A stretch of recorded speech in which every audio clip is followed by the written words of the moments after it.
Personal Power, Volume 8, Thought Power or Radio-Mentalism, by William Walker Atkinson. They laugh at me, calling me the frog's dancing master. Yet I know that I have discovered one of the greatest forces in nature. From Luigi Galvini. Chapter 1. The Power of Thought.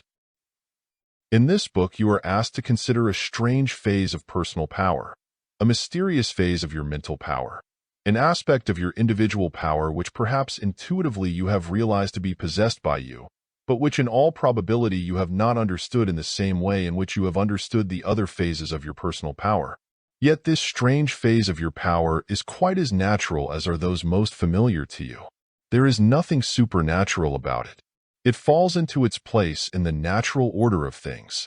It is governed by natural law and order.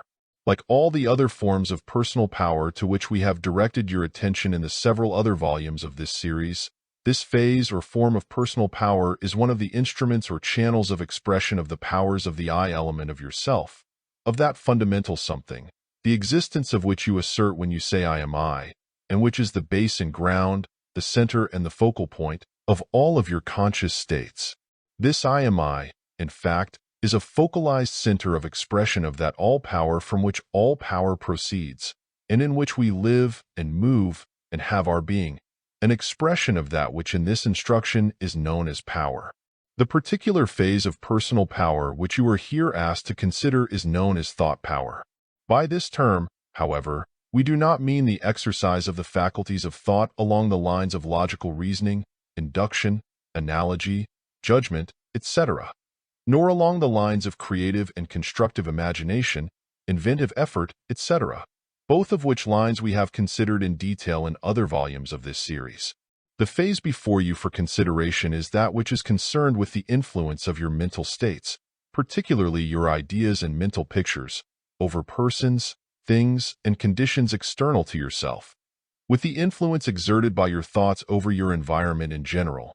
Up until about 40 years ago, the serious assertion that one's thoughts exerted an influence extending far beyond the physical organ in which they were generated, which influence produced effects upon distant persons, things, and conditions, would have been received with the utmost incredulity, disbelief, ridicule, and derision on the part of the general public. Such a statement would have been interpreted as an expression of gross superstition, credulity, and lack of common sense. In fact, in many cases, the sanity of the person making the statement actually would have been questioned. But during the past 40 years, particularly during the last 20 years, there has been quite a change in the public belief concerning this general subject.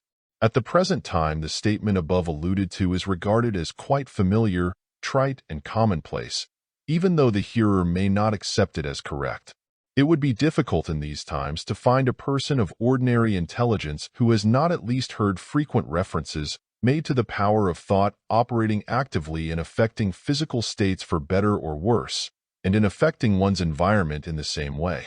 Indeed, it is not too much to say that at the present time the great majority of persons accept the theory and principle of thought power, as above explained to some extent, the degree of acceptance ranging from complete and earnest belief down to the general belief that there is something in it. The principles of thought power, in fact, have been adopted by many schools, cults, sects, quasi-religious organizations, etc., and have been employed as the base and ground of numerosologies and isms. In many such cases, however, the fundamental principles have been so embellished with non-essential coverings of theory, doctrine, dogma, and claimed authority that the basic truths and facts are in danger of being lost sight of by the ordinary individual who is ignorant of the history of the thought on the subject and of the true principles involved. In many cases, the extraneous materials which have been added are of such fantastic and bizarre character that the ordinary observer is bewildered and confused, and is apt to dismiss the whole subject as too much for me. Yet the elemental principles involved are quite simple, and the laws under which they manifest and operate are quite easily understood by any person of average intelligence. In the present book, we shall confine ourselves to the presentation of the plain, simple, scientific principles which careful thought has discovered to underlie the entire subject and to explain the entire range of the phenomena. We shall accompany this presentation of scientific principles with instruction along the lines of the most effective and scientific methods of applying those principles in the practical affairs of everyday life. The entire treatment of principle and practice shall be scientific, quite as scientific as would be an efficient treatment and presentation of the subject of electricity or of any other branch of physical science. This, because thought power, like every other form of power manifested in the universe, has a natural, scientific foundation, ground, and base, and is under natural law and order. There is no more reason for the subject of thought power being surrounded by a mass of non-essential, extraneous material of quasi-religious, technical, metaphysical, or esoteric theories, doctrines, or dogmas than there is for the subject of electricity, physical power of any kind, or any phase of physical science being so conditioned. What would be thought of one who would seriously attempt to teach the subject of the principles and application of electricity as a part of some quasi-religious, metaphysical doctrines, or esoteric teaching? The verdict would be that such a person was going a long distance out of his way, and that he was attempting to obscure simple natural principles by a covering of supernatural teaching. Yet this is just what many of the cults and schools have been more or less successfully doing in the case of thought power. This does not mean that the subject of thought power is opposed in any way to true religious feeling or thought, or to rational metaphysical or philosophical teachings. On the contrary, we hold that true religious feeling and thought constitute a true tower of strength for the individual, and that rational metaphysical and philosophical knowledge enables the individual more intelligently to apply any and all of his powers.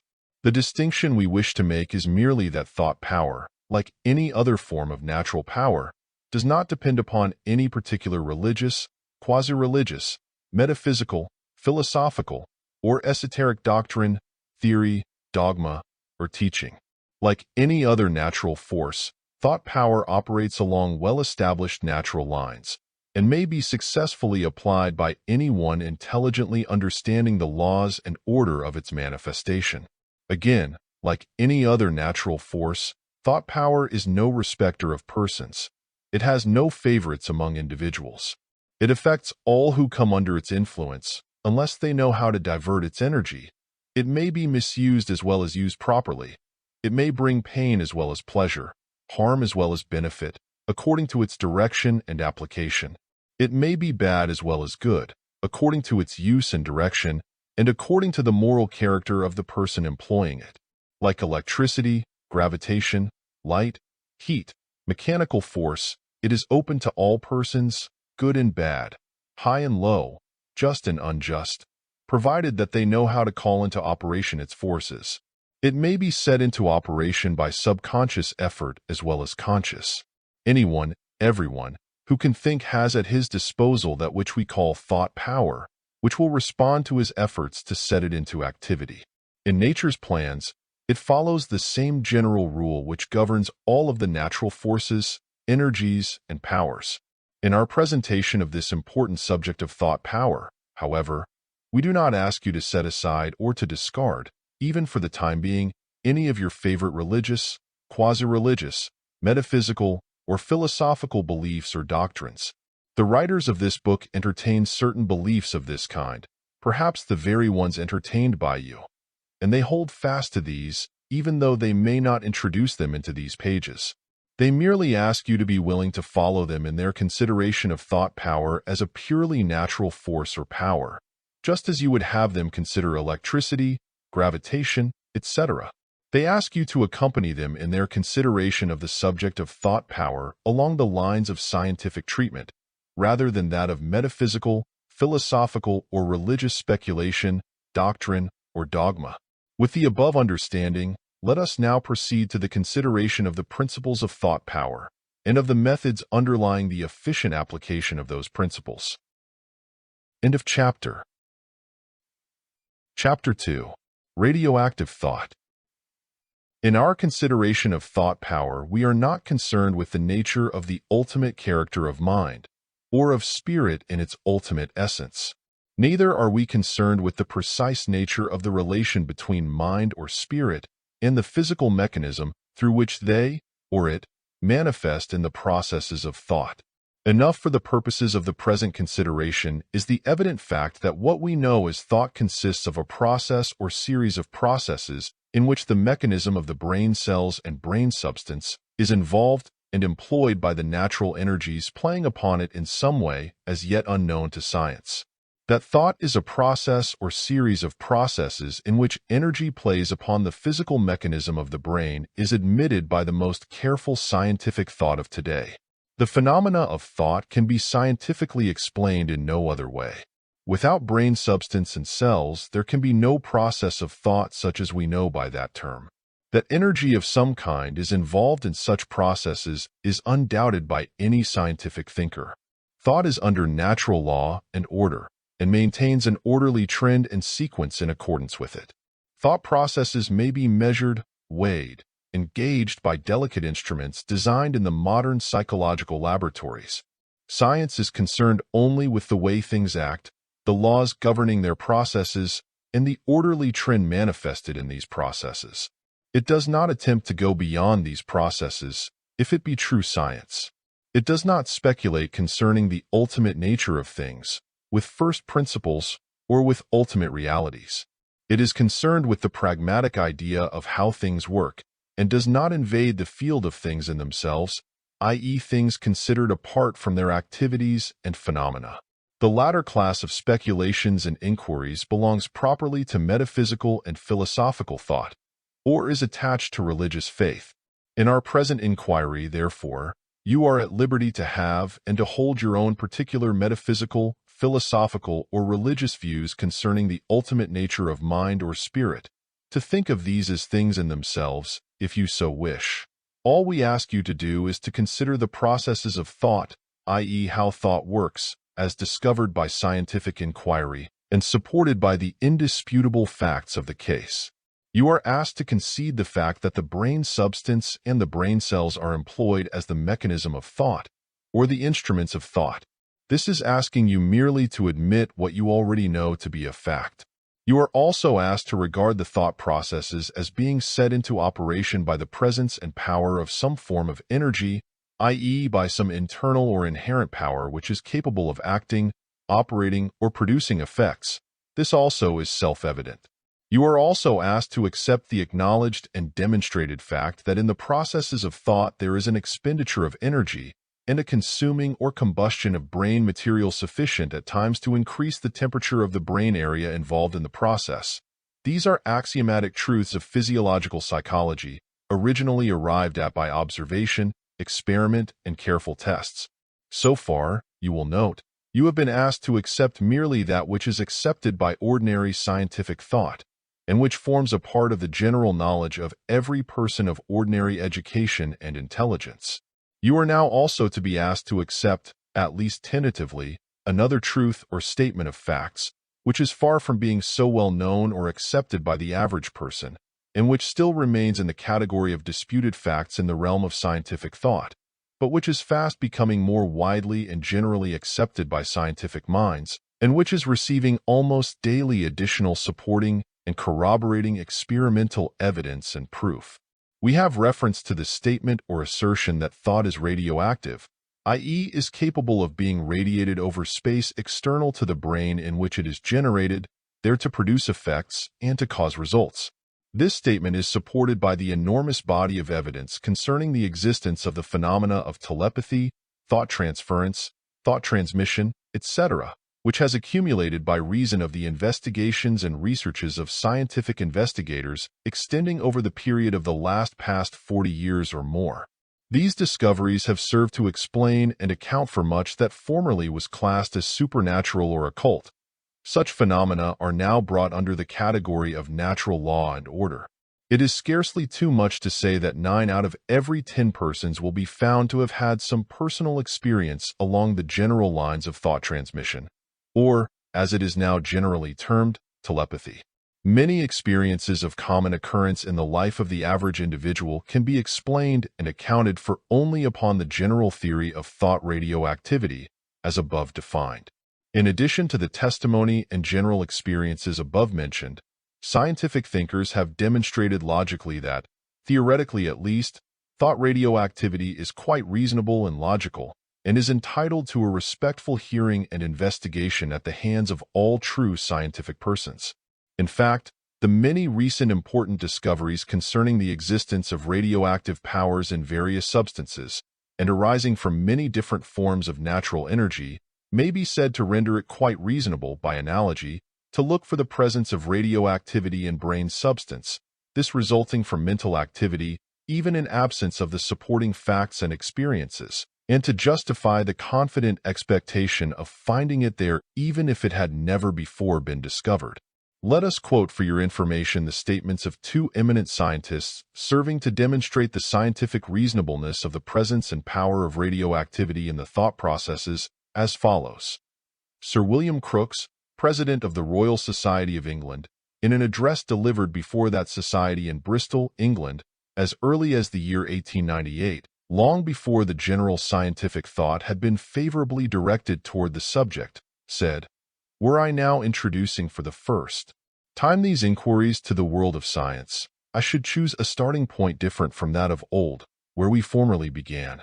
It would be well to begin with telepathy, with that fundamental law, as I believe it to be, that thoughts and images may be transferred from one mind to another without the agency of the recognized organs of sense, that knowledge may enter the human mind without being communicated in any hitherto known or recognized ways.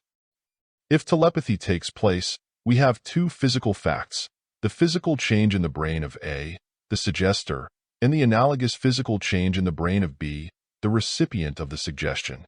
Between these two physical events there must exist a train of physical causes.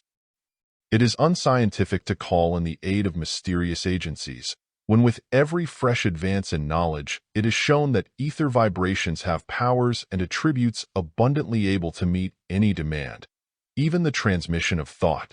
It is supposed by some physiologists that the essential cells of nerves do not actually touch, but are separated by a narrow gap which widens in sleep, while it narrows almost to extinction during mental activity. This condition is so singularly like a Branly or Lodge coherer, a device which led to the discovery of wireless telegraphy, as to suggest a further analogy. The structure of brain and nerve being similar, it is conceivable that there may be present masses of such nerve coherers in the brain, whose special function it may be to receive impulses brought from without, through the connecting sequence of ether waves of appropriate order of magnitude. Röntgen has familiarized us with an order of vibrations of extreme minuteness as compared with the smallest waves with which we have hitherto been acquainted, and there is no reason to suppose that we have here reached the limit of frequency. It is known that the action of thought is accompanied by certain molecular movements of the brain, and here we have physical vibrations capable from their extreme minuteness of acting direct upon individual molecules, while their rapidity approaches that of internal and external movements of the atoms themselves. A formidable array of phenomena must be scientifically sifted before we effectually grasp a faculty so strange, so bewildering, and for ages so inscrutable, as the direct action of mind upon mind.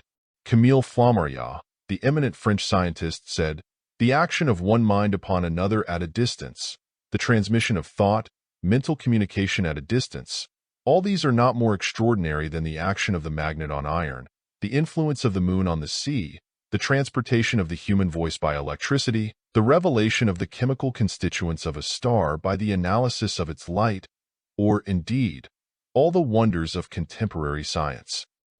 What is certain is that telepathy can and ought to be henceforth considered by science as an incontestable reality, that minds are able to act upon each other without the intervention of the senses, that psychic force exists, though its nature is yet unknown.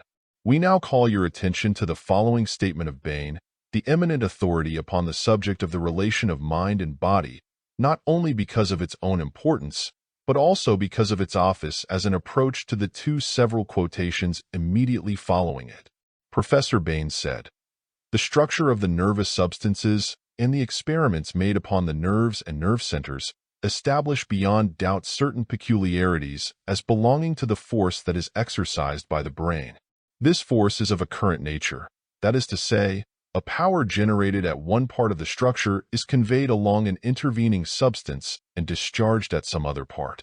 The different forms of electricity and magnetism have made us familiar with this kind of action. Dr. Frank Channing Haddock says, all states of body and mind involve constant molecular and chemical change. The suggestion arises that the brain, with its millions of cells and its inconceivable changes in substance, may be regarded as a transmitting and receiving battery. The brain being a kind of battery, and the nerves conductors of release stored energy to different parts of the body, by a kind of action similar to the actions of electricity and magnetism, it is suggested that, either by means of the ether or of some still finer form of matter, discharges of brain energy may be conducted beyond the limits of the body. If the nerve tracts correspond to wires, this refined medium may correspond to the ether field supposed to be employed in wireless telegraphy. As electrical movements are conducted without wires or other visible media, so may brain discharges be conveyed beyond the mechanism of the battery without the intervention of nerves, except as they may constitute a part of the battery. Generally speaking, such discharges would originate in two ways: by direct mental action or by mental or physical states, perhaps by a combination. Our final quotation, to which the last two preceding quotations logically lead, is from Professor Ockerwicz, the eminent psychologist and scientific investigator, who says, "Every living being is a dynamic focus. A dynamic focus tends ever to propagate the motion that is proper to it. Propagated motion becomes transformed according to the medium it traverses. Motion always tends to propagate itself. Therefore, when we see work of any kind, mechanical, electrical, nervic, or psychic, disappearing without visible effect, then one of two things has occurred. Either 1. A transmission, or 2. A transformation. Where does the first end, and where does the second begin? In an identical medium, there is only transmission. In a different medium, there is transformation. You send an electric current through a thick wire. You have the current, but you do not perceive any other force. But cut that thick wire and connect the ends by means of a finer wire. The fine wire will grow hot. There will be a transformation of a part of the current into heat. Take a pretty strong current and interpose a wire still more resistant, or a very thin carbon rod. The carbon will emit light. A part of the current then is transformed into heat and light. The light acts in every direction roundabout, first visibly as light, then invisibly as heat and electric current. Hold a magnet near it. If the magnet is weak and movable, in the form of a magnetic needle, the beam of light will cause it to deviate. If it is strong and immovable, it will in turn cause the beam of light to deviate. And all this at a distance, without contact, without special conductors. A process that is at once chemical, physical, and psychical goes on in a brain. A complex action of this kind is propagated through the gray matter, as waves are propagated in water. Regarded on its physiological side, an idea is only a vibration that is propagated, yet which does not pass out of the medium in which it can exist as such. It is propagated as far as other like vibrations allow. It is propagated more widely if it assumes the character which subjectively we call a motive, but it cannot go beyond without being transformed. Nevertheless, like force in general, it cannot remain in isolation. It escapes in disguise. Thought stays at home, as the chemical action of a battery remains in the battery. It is represented abroad by its dynamic correlate, called in the case of the battery, a current, and in the case of the brain, I know not what. But whatever its name may be, it is the dynamic correlate of thought. I have chosen to use the term dynamic correlate. There is something more than that. The universe is neither void nor dead. A force that is transmitted meets other forces, and if it is transformed only little by little, it usually limits itself to modifying another force at its own cost, though without suffering perceptibly thereby. This is the case particularly with forces that are persistent, concentrated, well seconded by their medium. It is the case with the physiological equilibrium, nervic force, psychic force, ideas, emotions, tendencies. These modify environing forces without themselves disappearing. They are but imperceptibly transformed, and if the other mind is of a nature exceptionally well adapted to them, they gain an inductive action. We would call your attention to that part of the above quotation in which it is pointed out that the action of the beam of electric light on a weak, movable magnet and the action of a strong and immovable magnet on the beam of electric light is exerted from a distance, without contact, without special conductors. You will note that Professor Ockerwicz holds that a similar action from a distance, without contact, without special conductors occurs in the processes of thought transmission, or thought radioactivity. He speaks of thought vibrations being but imperceptibly transformed, and holds that under certain favorable conditions they gain an inductive action. We ask you to make a mental note of this term, inductive action, for it serves to indicate the nature of the action of the radioactive thought vibrations which we are now considering. By inductive action is meant action from a distance, without contact, without special conductors. The term induction, in its usage in connection with physics, is defined as the property or process by which one body having electrical or magnetic polarity produces it in another body without direct contact. A leading textbook says, if an electrified body is brought near an uncharged one, either conductor or non-conductor, the latter will exhibit electrical forces. It is said to be charged by induction. Similarly, if there is a magnet surrounded by a uniform medium, such as air, and if a body of a different kind of material from the medium is brought near the magnet, it will exhibit magnetic forces and is said to be magnetized by induction. Now, all investigation of the phenomena of thought transmission seems to reveal a condition of affairs which can best be accounted for and explained upon the respective theories of 1. The radioactivity of thought, and 2. The inductive action of thought. That is to say that 1. Thought radiates power capable of causing effects and producing results at a distance, and 2. Thought exerts an inductive action from a distance, without contact, without special conductors. It would seem that the process of radioactivity and the power of inductive action which is admitted to be present in the physical world has its counterpart or correspondence in the mental world, the same general laws governing each, and a general analogy existing between the two classes of phenomena. While some of the more conservative and orthodox scientists hold that as yet the hypotheses of thought radioactivity and thought inductive action, respectively, have not been sufficiently proved to raise the hypotheses into the category of natural laws, yet the mass of supporting evidence, and the reasoning based upon the same, is sufficiently strong to justify the careful scientific thinker in accepting these two hypotheses at least tentatively, as working hypotheses by means of which thought, along these lines, and further experimental work, are rendered easier. Certainly, no one thoroughly acquainted with the facts of the case, with the phenomena of thought transmission, will deny that thought acts as if it were radioactive and capable of exerting inductive action. In the absence of better hypotheses, at least, we are justified in adopting the two just mentioned as working hypotheses for convenience of thought on the subject, and as an aid in further investigations. Accordingly, in this book, we shall assume as working hypotheses the radioactivity of thought, and the inductive action of thought, respectively. Let us now proceed to a consideration of the observed phenomena of thought power, in which the radioactivity of thought and the inductive action of thought are held to be manifested. End of chapter. Chapter 3. Thought Atmospheres. The recognition of the presence of radioactivity in the processes of thought and the realization of the power of thought to exert inductive action at a distance, without contact, serves to illuminate what was formerly a dark corner of the streets of human experience, to throw a bright light upon certain places in which objects previously had been seen but dimly, and in which they took upon themselves distorted form. We refer to the phenomena which are generally classed as the thought atmospheres of persons and places.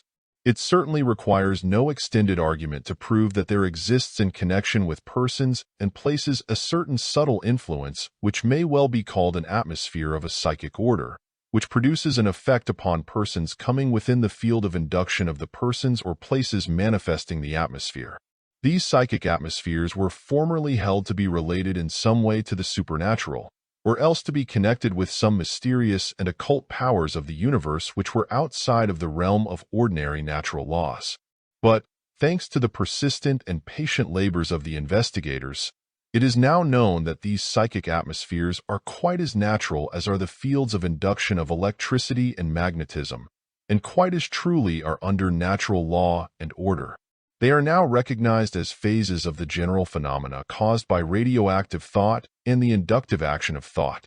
These psychic atmospheres may be considered as divided into two general classes as follows. 1. The thought atmospheres surrounding the person of the individual radiating the thought and accompanying him wherever he moves or travels. 2. The thought atmosphere of places which are caused by the radioactive thought of the persons inhabiting these places, or who have previously inhabited them. Let us now consider each of these two classes in the order in which they are above stated. The thought atmospheres of persons. Each and every person has a thought atmosphere, or aura, surrounding him, which reflects the general character of his thought, his feelings, and his general mental character. This atmosphere, or aura, is composed of and constituted by the vibrations of his radioactive thought, which are analogous to the vibrations of light, heat, electricity, or magnetism. It is constantly renewed by the mental currents which are pouring out from the mental organism of the person. These thought vibrations of this thought atmosphere more or less affect other persons coming within their field of induction. You know, from your own experience and that of others with which you are familiar, that when you meet a stranger and have directed your attention to him, you are conscious of a something about him which produces a certain effect upon you, and which creates in your mind a more or less definite impression regarding him, very often a quite marked feeling of like or dislike.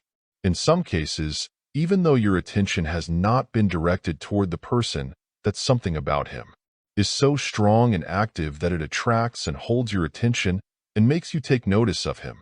You have shared the experience of many persons when, on certain occasions, you have been vividly impressed by the entrance of some particular person into a room or office or other place. There has been nothing out of the ordinary in the appearance of the person, or in his dress, carriage, or general manner, but, nevertheless, you have felt in some way that there is something unusual about him. In some cases, you have experienced at once a marked attraction to, or perhaps a marked repulsion from certain individuals. In other cases, you have recognized a peculiar air of authority about certain persons. Others have seemed to carry with them an atmosphere of success. Others have seemed to be surrounded by a cloud of failure, lack of confidence, etc. Some have seemed to radiate cheerfulness and optimism. Others have seemed to emanate gloom, pessimism, and discouragement. To some you have felt what may be called an affinity. To others you may have felt an actual antipathy. Some persons seem to exert a thought influence, extending merely to a field immediately around them. Others seem to fill a room with their personality as soon as they enter it, or at least as soon as they direct their attention to the persons in the room. Others, still, seemingly experience no difficulty in extending their thought radiations so as to influence strongly a large number of people. The whole audience, assemblage, or congregation feels the presence of such a person as soon as he addresses them. Some exceptionally magnetic individuals, some great actors or orators, manifest thought atmospheres composed of thought vibrations so active and powerful that they fairly carry by storm the emotional natures of immense bodies of people and sweep them off their feet in spite of their reason and will. Some persons impress you at once as being positive, resourceful, self-confident individuals. Others produce upon you the impression that they are negative, weak, colorless, non-resourceful, and lacking in self-confidence. Some are live wires, others are dead ones. You feel this instinctively even before the person says a word or performs an action. It is not exactly as if you think the thing concerning the person in such cases. It is rather as if you feel it in some subtle, indefinable way. If you have ever had the actual experience, you will know that it is more than the suggestion of manner, action, appearance, dress, words, etc. It is something that you feel about the person independent of your reasoning on the subject of his personality. The report seems to come from the emotional region of your mental being, rather than from the logical one. When the experiences and phenomena just related are examined in the light of the hypotheses of thought radioactivity, and the inductive action of thought, respectively, the whole subject assumes a reasonable, natural aspect. It loses its supernatural or occult garments. When you see that thought, like light, heat, magnetism, or electricity, is radioactive, that it radiates currents and waves of vibratory force in all directions, then the presence of the atmosphere of the person ceases to be mysterious. Likewise, when you perceive that just as a magnetized or electrified body tends to induce a like state in other bodies at a distance from it, without direct contact, setting up in them similar vibrations, then you find it quite natural that you should feel in your emotional nature a certain stirring concerning the people you meet. And you also understand more clearly the influence of certain persons over others, over audiences, crowds, congregations, etc. Thought radiation and thought induction give you the key to many experiences and phenomena which heretofore have been deep mysteries to you, and which perhaps you have regarded as uncanny, supernatural, or occult. The thought atmospheres of places. Just as you have noticed that persons have their peculiar atmospheres, representing their mental activities, so you have noticed that many places have their particular atmospheres which, by induction, register their character upon your mentality and cause you to become aware of the general mental qualities of those who inhabit or occupy them, or who previously have done so. You have noticed that residences, apartments, or rooms frequently produce effects upon you which can be accounted for in no ordinary way. Some such places seem to emanate cheerfulness, harmony, and other uplifting mental qualities, while others seem to be permeated with a negative, depressing influence which affects you more or less unless you throw it off in some way. In the same way, certain shops, stores, offices, and other places of business either attract or repel you, either create confidence or distrust on your part, in some subtle way not explainable by their general appearances. It is not too much to say that every place has its own atmosphere, its own character. If you have ever visited a prison or similar place, you have doubtless been struck with the feeling that some subtle, invisible miasma pervades it, rendering you most uncomfortable while within its walls, and causing you to experience a feeling of relief after you have left the place. This, even though the institution may be built and conducted according to modern ideas, and is thus lacking in the depressing suggestiveness of the old, gloomy surroundings. In some hospitals you have experienced a similar depressing feeling, accompanied by a strong desire to escape from the negative influences manifesting within them. On the other hand, you have experienced the restful, uplifting, peaceful atmosphere of certain churches, cathedrals, chapels, and other places in which persons have habitually manifested the higher forms of thought and feeling. In some libraries you have experienced the atmosphere of study, deep thought, investigation, and general intellectual activity. In some great places of business, you have experienced the feeling of efficiency, industry, purposeful effort, and careful management. In short, you have found that you catch the spirit of many places visited by you. You know that there are certain places which you like to visit because of their good effects upon you, and other places which you avoid visiting so far as possible because of their usual bad effect upon you. Some places rest you, others tire you. Some rouse ambition and aspiration in you. Others cause you to feel depressed and discouraged. Some seem pure and clean to you, while others impress you with the sense of impurity and mental and moral uncleanliness. The explanation of this class of phenomena is found in the hypotheses to which we have called your attention in this book, viz., that of the radioactivity of thought and that of the inductive action of thought, respectively. The fact is that every human mind is constantly emitting radiations or currents of thought vibrations representing the general character of his or her thoughts. These naturally form the thought atmosphere of the places in which such persons dwell or do business. When there are a number of persons continuously present in a place, their combined thought vibrations combine and coalesce and form a composite thought atmosphere. In many cases, the thought of a place is determined by the character of those in authority in that place, those who impose character and certain lines of conduct upon those under their control. This accounts for the character and atmosphere of stores, shops, offices, etc. But the character and atmosphere of a place, is created and determined not merely by the quality of the thought being radiated by those inhabiting it at that moment. The past thought influences are strongly impressed upon many places. This may seem strange to you at first thought, but when you examine similar phenomena in the realm of nature, you will begin to understand the principle at work in the case. There is nothing mysterious, supernatural, or occult in such phenomena. Natural law and order is manifest in them, just as in all other natural phenomena. You need not go outside of nature for the explanation. The heat emitted by a stove will remain in a room long after the fire has died out, or the stove withdrawn. The subtle odor of a flower, perfume, or of other substances will permeate a place long after those substances have been removed from it.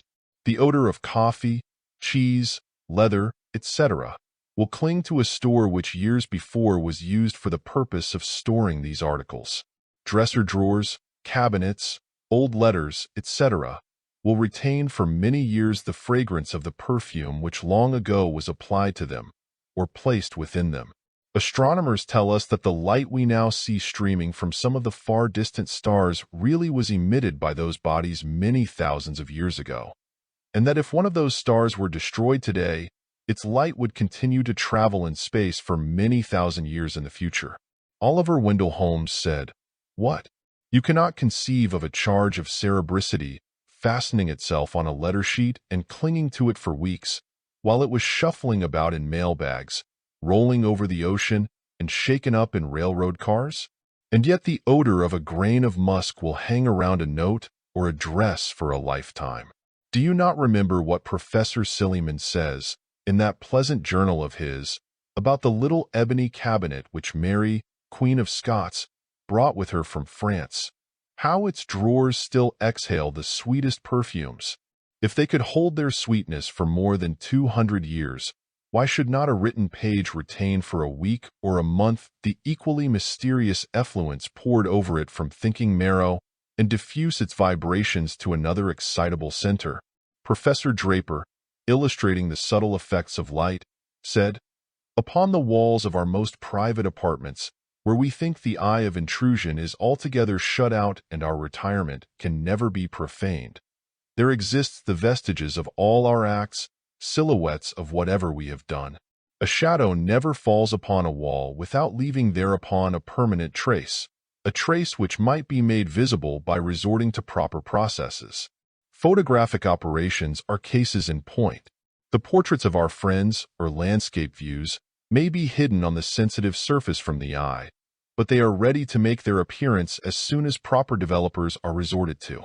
A specter is concealed on a silver or glassy surface until, by our necromancy, we make it come forth into the visible world. Radiant forces are passing from all objects to all objects in their vicinity, and during every moment of the day or night are daguerreotyping the appearance of each upon the other. The images thus made, not merely resting upon the surface, but sinking into the interior of them. They're held with astonishing tenacity, and only waiting for a suitable application to reveal themselves to the inquiring gaze. You cannot, then, enter a room night or day, but you leave on going out your portrait behind you.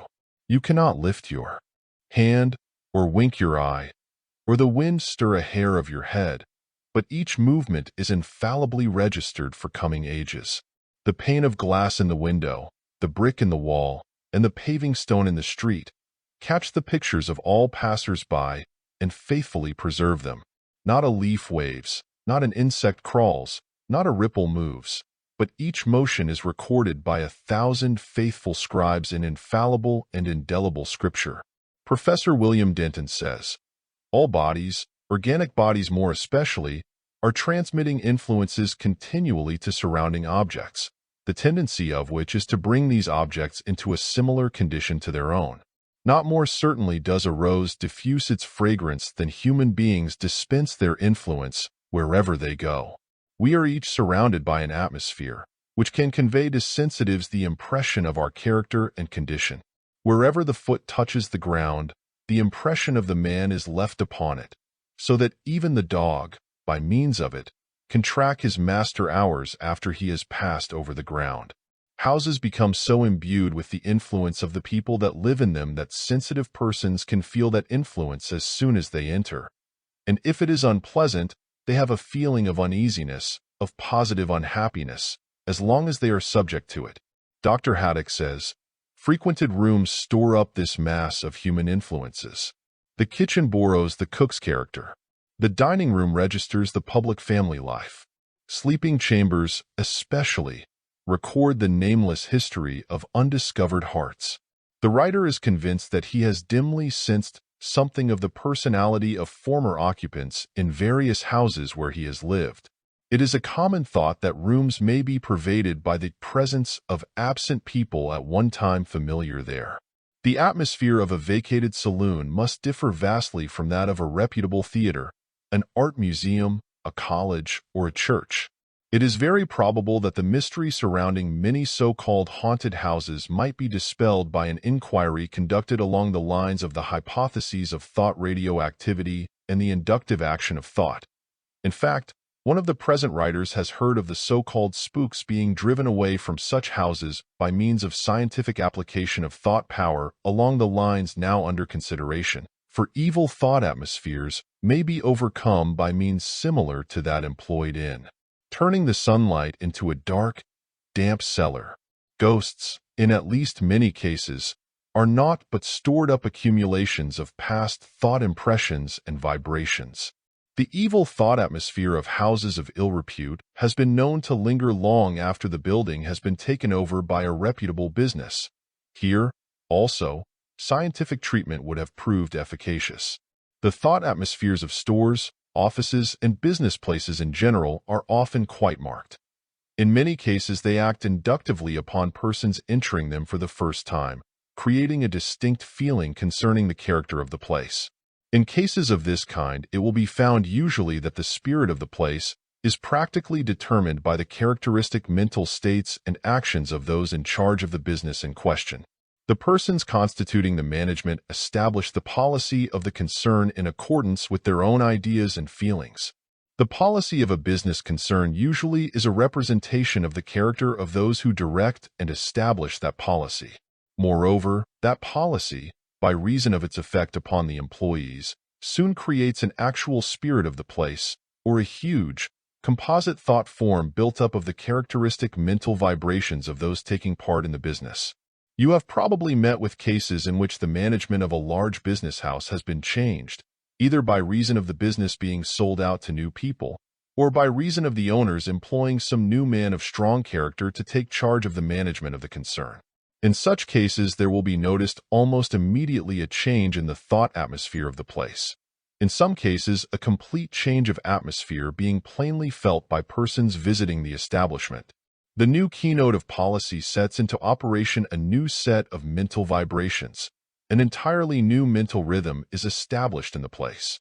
In the same way, changes of management sometimes lower the tone of a business office, store, or bank instead of raising it.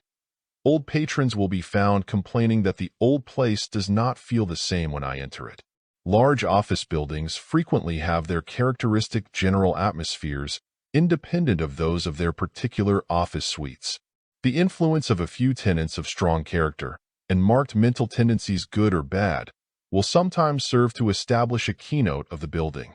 Then, according to the law of attraction in the world of thought, which we shall consider later on in this book, other tenants of a similar character are attracted to the building, and before long the place begins to acquire a reputation and a character of its own. We have known office buildings which have attracted to themselves a class of tenants of such an undesirable character that more reputable concerns avoided the place, and persons became suspicious of anyone having suites in it. On the other hand, we have known of office buildings which fairly radiated the vibrations of success, solidity, and reliability. We especially recall the case of a prominent building in a large city in which a small group of active, successful men has served to set up such a center of success vibrations that the whole place became noted for the success of its tenants.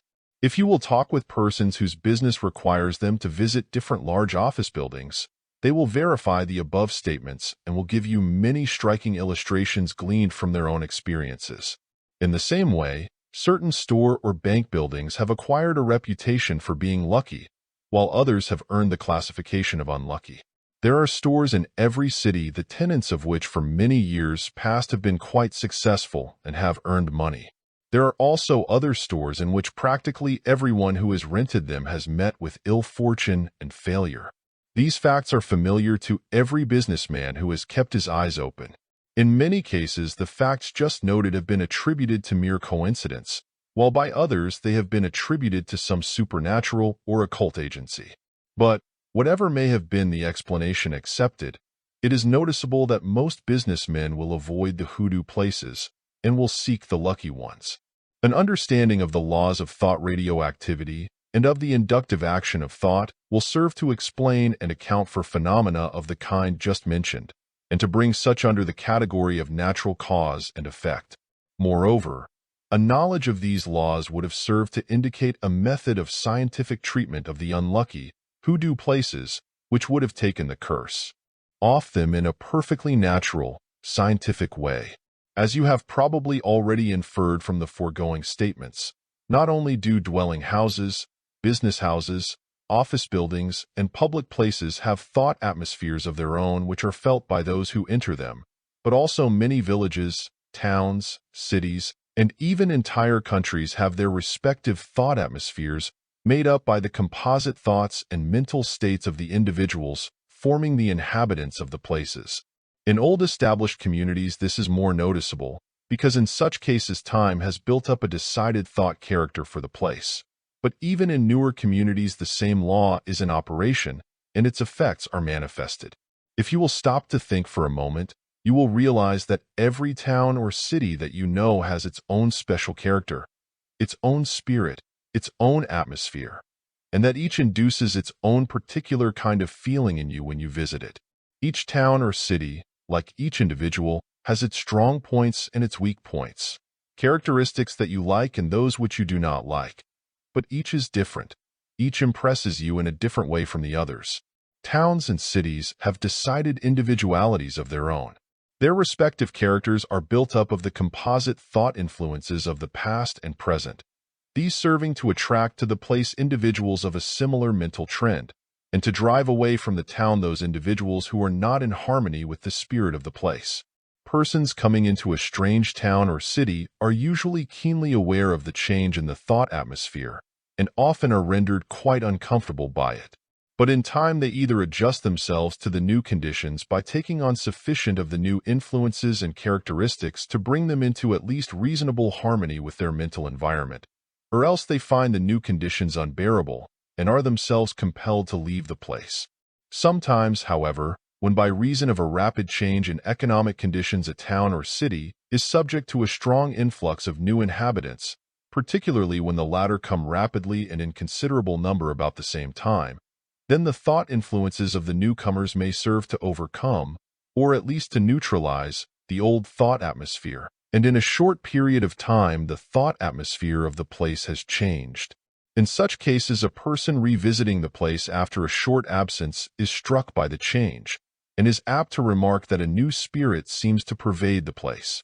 Often, also, the coming of a few strong individuals, men or women of positive characters and views, will serve to inject a new thought element into the atmosphere of a place, and thus to bring about a perceptible change in its character and composition. As proof of the existence of such characteristics of different towns and cities, you have but to recall the impressions made upon you by the different places you have visited. You will find that in your book of remembered experiences you have a distinct impression concerning each town and city visited by you.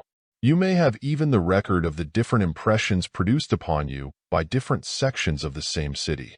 For instance, you have a strong composite impression concerning New York City as a whole, if you have ever visited that metropolis, and at the same time you will have distinct impressions of various parts of Manhattan as a whole, of Brooklyn, the Bronx, and of Staten Island. Then, again, your impression of Chicago will be entirely different from that of New York City. Each city has its own thought atmosphere which is quite easily felt by you, and which registers itself upon your mind by means of its inductive action. Different from either your impressions of New York and of Chicago will be your impression of Philadelphia.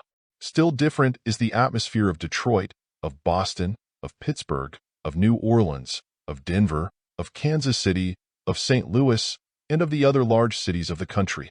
Going still further west, you will find that the coast has its own unmistakable thought atmosphere, which is readily distinguished from that of the East, Middle West, or Rocky Mountain regions. Moreover, you will detect marked differences between the thought atmospheres of the different coast cities, San Francisco, Los Angeles, Portland, Tacoma, and Seattle. Each has its own characteristic atmosphere. Still more marked in their differences are the atmospheres of the older cities, the cities of the Old World. So pronounced are the respective atmospheres of London, Paris, Berlin, Vienna, Rome, Petrograd, Madrid, Budapest, Stockholm, and the rest, that an experienced traveler who had once made a long stay in any of them would recognize the feel of the place where he transported there in his sleep and awakened without being aware of the journey. The atmospheres of the great cities of Asia are quite pronounced. So much so, in fact, that often the traveler who once actually falls under their spell will thereafter, throughout his entire life, feel the East a-calling him. Australians claim that there is a something about their land which is met with nowhere else in the world, and for which they pine when away from home. And on the dark side of the page, many travelers have testified concerning the evil spell, the mental miasma, which hovers over certain parts of the interior of Africa, blighting all who remain under its influence. There is something in the air of places other than the familiar chemical constituents, and that something is perceptible to most persons and exerts at least some degree of influence upon them. In the hypotheses of thought radioactivity and the inductive action of thought, respectively, we have an explanation of the apparently uncanny and mysterious emanations from and influences surrounding many old places of the Earth's history, the scenes of ancient civilizations long since vanished from human sight, which have left their traces upon the sensitive ethereal medium upon which thought registers its vibrations, and from which the latter are reproduced by induction under favorable circumstances. The strange legends concerning old castles, ruins, ancient temples, prehistoric tombs, etc., need not be dismissed as mere fancy or as idle superstition. There is a perfectly natural, scientific explanation of many such strange beliefs and traditions. There are two great principles of the activity of thought power involved in the phenomena which you have just considered, and of other phenomena which you have not as yet considered. It is necessary that you grasp the essential facts concerning such principles, in order that you may arrive at an intelligent understanding of all such phenomena. These two principles are as follows. 1. The principle of thought contagion, which manifests in the catching of strong thought influences, in thought epidemics and mental contagions. 2. The principle of thought attraction, which manifests in the drawing power of thought, whereby strong thought vibrations tend to attract other thought vibrations of the same general character, and consequently, to attract and draw to a common center different individuals of the same general trend of thought, and to produce and induce many other forms and phases of the attraction existing between thoughts and things, or between ideas and persons. In the next following sections of this book, the two great principles above noted will be considered in further detail. End of chapter. Chapter 4. Thought Contagion. One of the most striking instances of the power of the radioactivity of thought and of the inductive action of thought is found in that class of phenomena which has been called thought contagion or mental epidemics. As these terms indicate, in this class of phenomena there is a spreading of thought influence and a liability to catch the spirit of the general thought wave which is spreading itself over a group of people, a community, a nation, or even over the civilized world as a whole. In its simplest form, thought contagion is found in cases in which groups or congregations of individuals are moved by a common impulse, the latter being originally imparted by some individuals of strong emotional tendencies in the crowd, and then rapidly spreading from one to another of the crowd until nearly everyone in the group or crowd has caught the feeling and its accompanying impulse. This class of phenomena, in its simplest phases, is illustrated by the rapid spread of emotional excitement among an audience or congregation under the influence of a magnetic orator, preacher, actor, or other spellbinder, as the colloquial term well expresses it. You have seen large audiences swayed by a common emotion under such circumstances, and perhaps have yourself come under the influence of the epidemic thought currents. One is often roused to the stage of intense emotion and experiences the impulse to act thereupon by words which, when seen in cold print, seem devoid of any exciting power. In such cases, the orator, actor, or preacher possesses sufficient magnetic force to set things going, and after that the contagion spreads rapidly until finally nearly everyone in the audience is more or less affected. In cases of revival meetings, the influence of thought contagion is quite strongly manifested. The same principle governs what are known as mobs, creating what is known as the mob spirit. The mob, at the beginning, may be made up of the average persons of the community, brought together by curiosity or general interest, and free from vicious intention. Before long, some turbulent spirits in the crowd begin to manifest emotional excitement and start to arouse a similar feeling in their neighbors. If the conditions are favorable, before long the contagion has spread, and the epidemic has assumed alarming proportions. If the impulse and influence be sufficiently strong, the crowd veritably becomes a mob, and in some cases proceeds to commit acts of violence and destruction of which the majority had no thought in the beginning, and of which but few of its members would have been capable under ordinary circumstances. When the influence has passed, most of the individuals are aghast at the acts which they have helped to perpetrate. The following newspaper report of the mental epidemic manifested at one of Paderewski's recitals several years ago will illustrate the thought contagion frequently in evidence in audiences, congregations, etc. There is a chatter, a rustling of programs, a waving of fans, a nodding of feathers, a general air of expectancy, and the lights are lowered. A hush. All eyes are turned to a small door leading onto the stage. It is opened. Paderewski enters. A storm of applause greets him, but after it comes a tremulous hush and a prolonged sigh created by the long, deep inhalation of upward of 3,000 women. Paderewski is at the piano. Thousands of eyes watch his every movement through opera glasses and with an intensity painful to observe. He the idol, they the idolaters. Toward the end of the performance, the most decorous women seem to abandon themselves to the influence. There are sighs, sobs, the tight clenching of the palms, the bowing of the head. Fervid exclamations, "He is my master," are heard in the feminine mob. Other equally striking examples are afforded by the thought contagion and the mental epidemics manifested at the meetings of the successful evangelist or revivalist. You will at once recall instances within your own experience. Immense crowds are aroused to the highest pitch of excitement. Individuals throw aside their customary reserve and dignity and indulge in emotional extravagances of speech, demeanor, and action. Shouts, moans, and groans are heard. Some persons fall into spasms brought on by overexcitement, others faint or fall into trances. The crowd rushes to the altar to confess its sins and to seek salvation. The pockets of the crowd are emptied into the collection receptacles. Often jewelry is torn off and tossed into the plate.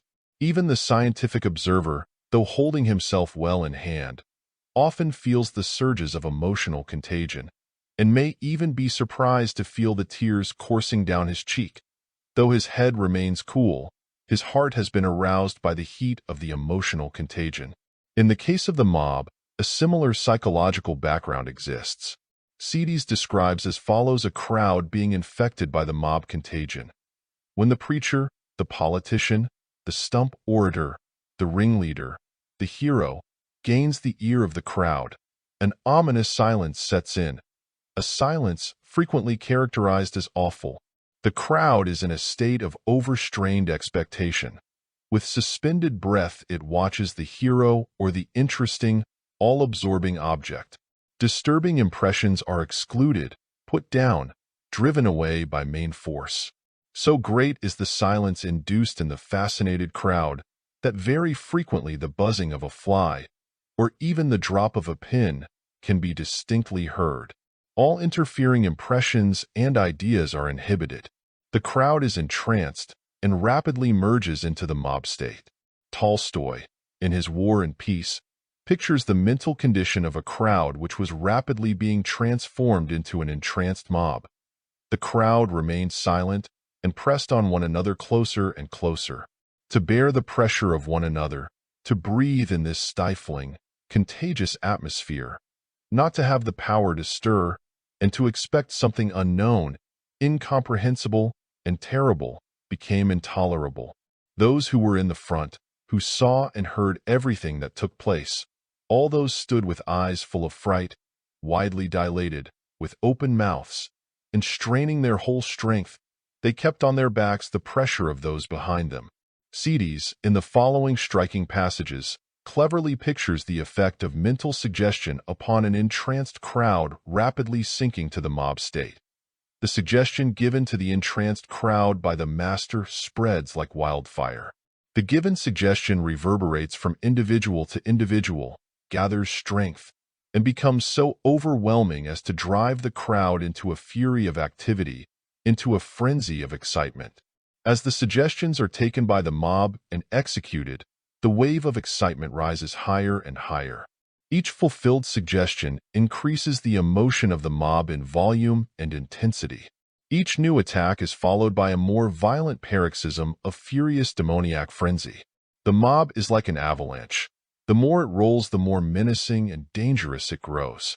The suggestion is given by the hero, by the ringleader, by the master of the moment, is taken up by the crowd and is reflected and reverberated from man to man, until every soul is dizzied and every person is stunned. In the entranced crowd in the mob, everyone influences and is influenced in his turn.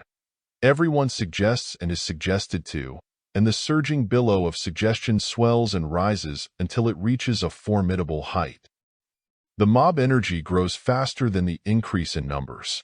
The mob spirit grows and expands with each human increment. Like a cannibal, it feeds on human beings. The mob has a self of its own. The personal self is suppressed, swallowed up by it, so much so that when the latter comes once more to the light of day, it is frequently horrified at the work, the crime that the mob self has committed. Once the mob self is generated, or truer to say, brought to the surface, it possesses a strong attractive power and a great capacity for assimilation. It attracts fresh individuals, breaks down their personal life, and quickly assimilates them. The assimilated individual expresses nothing but the energy suggestion, the will of the entranced crowd. He enters fully into the spirit of the mob. The extreme impulsiveness of the mob self is notorious. No sooner is a suggestion accepted, no matter how criminal, how inhuman it might be, than it is immediately realized, unless another suggestion more in accord with the general nature of suggestions in which the mob itself was trained, interferes and deflects the energy of the mob in another direction. Cases are of record in which individuals who plunged into the midst of an excited mob with the full purpose of counteracting its purposes were themselves overcome by the contagion and fell in with the actions of the mob, although the latter were directly opposed to their normal feelings, convictions, and interests. A Russian writer cites an instance in which a soldier bitterly denounced the mob which was beating to death his old commander, who, he said, had been like a father to him. Being urged to help the man who had befriended him, he rushed into the crowd with that avowed purpose. A few minutes later, he was discovered beating the old commander with a club, like the rest of the crowd. Being reproached, he said, "He was indeed like a father to me, but in such a time, when all the rest strike him, why should I keep quiet?" Jews have been caught in anti-Jewish crowds, and vice versa.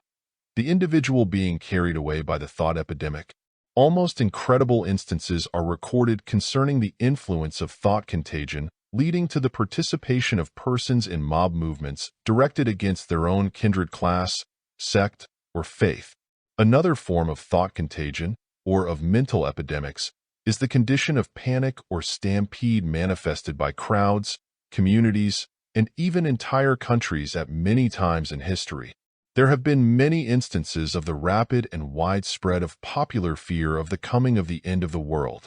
It would seem that at least once in every generation a panic or craze of this kind breaks out. Someone starts the rumor that the world is coming to an end on such and such a day. The condition of the popular mind being propitious, the rumor is taken up and accepted by many, and before long reaches the degree of thought contagion or mental epidemic. Before the inevitable subsidence, thousands are affected and in many cases deplorable results arise. Insanity, suicides through fear, neglect of financial interests, breaking up of families, destruction or disposal of goods and property. All these are incidents of this form of thought contagion.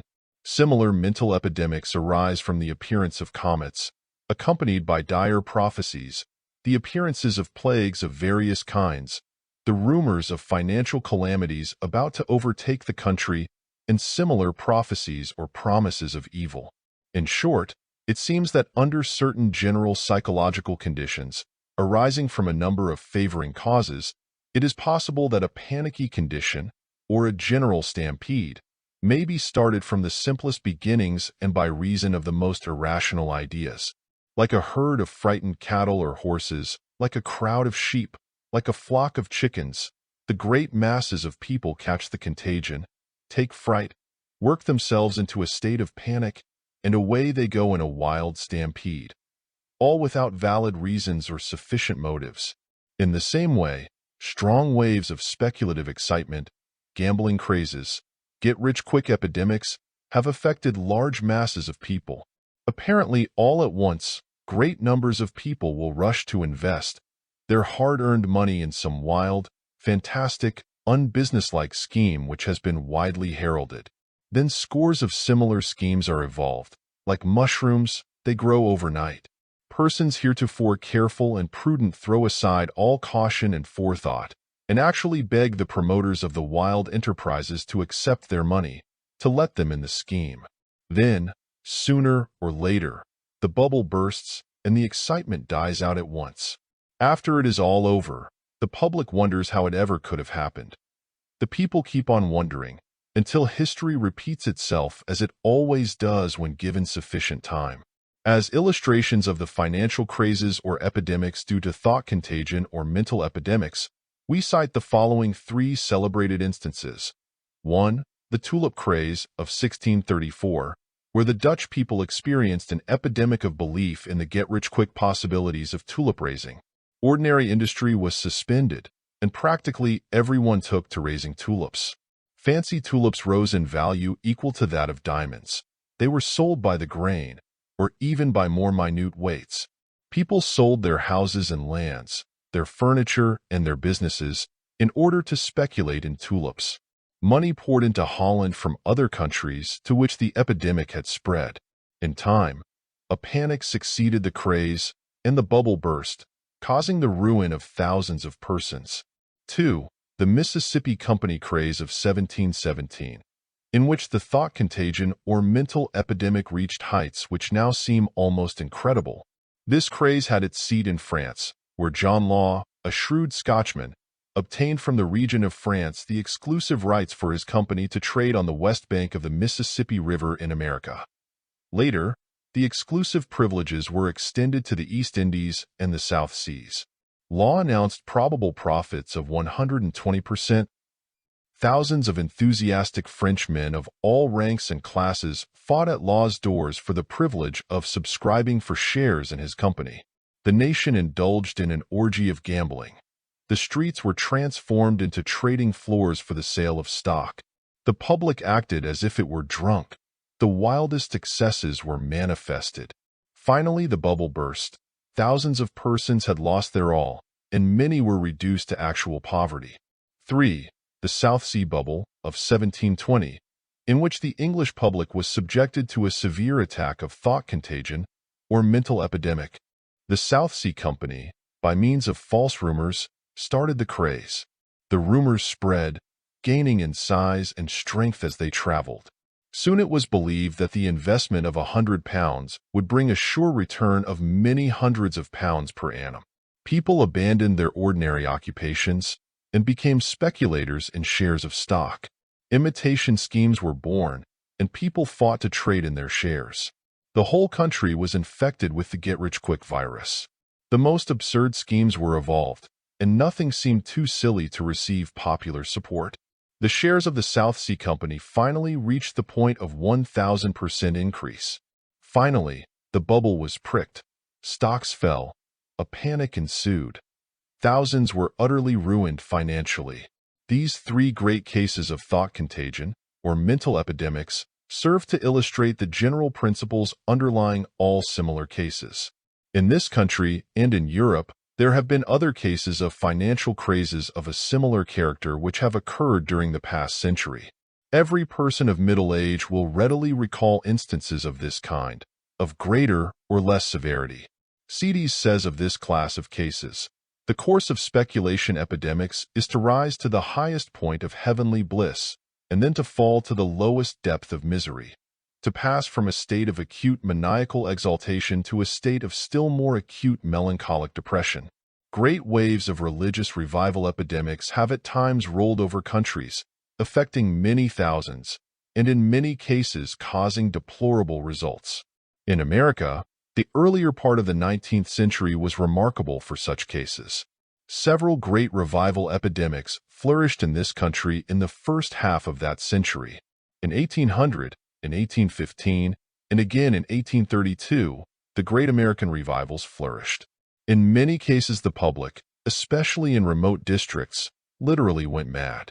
Hysteria was deemed the hallmark of salvation, and the saner minds in the ministry were rejected by the masses who preferred to follow the lead of the sensationalists. Ordinarily sober and sane persons attending the meetings acted like wild dervishes. Convulsions, trances, strange fits, barking like dogs, mewing like cats, neighing like horses. These were the signs of conversion, according to the insane standards adopted. In some cases, there began a search for spiritual mates, and soon the sanctified were living with affinities with the full consent of their lawful mates. The craze passed in time, leaving behind it a trail of physical and mental wrecks, and, in some instances, moral wrecks as well. In this class of mental epidemics may also be placed the great Millwright craze of 1840, arising from the predictions of one William Miller that the coming of the Lord was at hand, and the end of the world was about to occur. The doctrine was widely spread by Miller and his disciples, and before long the country went wild with it. Finally, an exact date, year, month, day, and hour was announced, in which the Son of Man will come with power and great glory.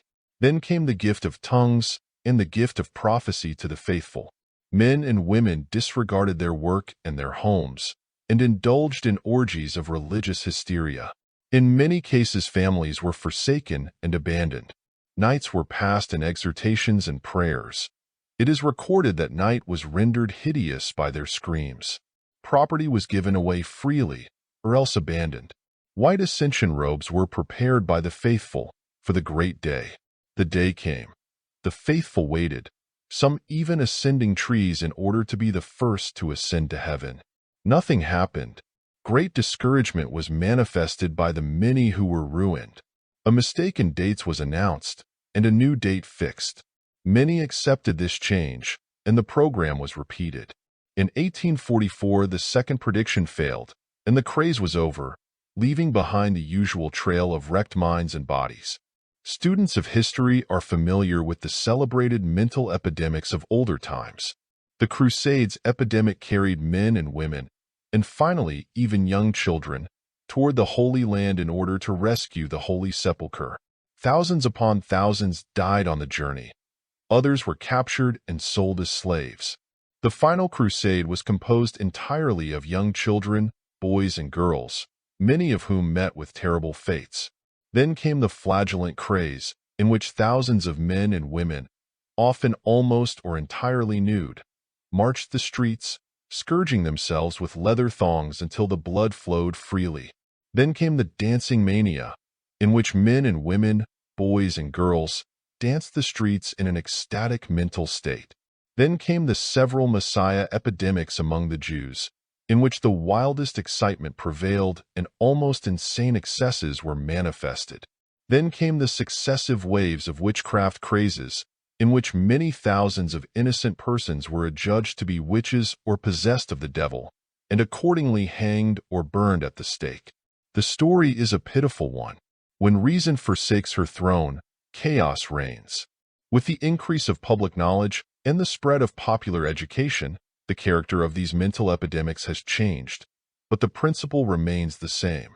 One needs but to consider the many crazes and mental epidemics occurring during the period of his own experience in order to appreciate the fact that the principle is still operative. Even within the past 25 years, the world has experienced many cases of religious epidemics, financial crazes, the rise and fall of many strange fads, isms, and ologies. Strange crazes for extreme fashions in dress, in amusements, etc., are continually having their rise, their brief period of popularity, and their speedy decline. To read a book written 20 years ago is to realize how many now-forgotten crazes were flourishing at that time. Students of those of our own times will have a similar experience of amused wonder 20 years hence. In times of great political excitement, particularly during presidential campaigns in this country, these great waves of thought contagion pass over the land, causing mental epidemics of great power. A few days after election, people are wondering what it was all about. The sinking of the Maine, in 1898, produced a mental contagion which extended all over the United States, and thus made inevitable the war with Spain which followed a few months later. In 1915, the sinking of the Lusitania aroused a great wave of thought contagion in America, and war at that time was almost caused. Its effects, temporarily held back, were manifested 2 years later when similar occurrences aroused the popular feeling and caused the entry of the United States into the Great World War. The Great World War itself owed its rapid spread and its wide extension in no small measure to thought contagion. Persons all over the world are now looking back, in a dazed condition, to the terrible happenings of that recent period of the world's history, and are wondering how they possibly could have occurred in this stage of civilization. But all thought contagion is not of such a marked or violent character as indicated by the illustrative cases which we have cited. As we have told you in our consideration of thought atmospheres, the atmospheres of places, of cities, towns, villages, districts, houses, stores, offices, etc., are largely due to thought contagion. The thought keynote sounded by strong authoritative individuals in a community, or in a place of business, a church, or an office, communicates itself to those dwelling in the place or working there. Then begins a process of action and reaction, a mutual contagion, which continues until a mental equilibrium is secured and the thought atmosphere of the places becomes set. The mental keynote of an audience, a congregation, a mass meeting, etc., is reached in the same way. The principle remains the same, though its manifestations have a wide range of different expressions.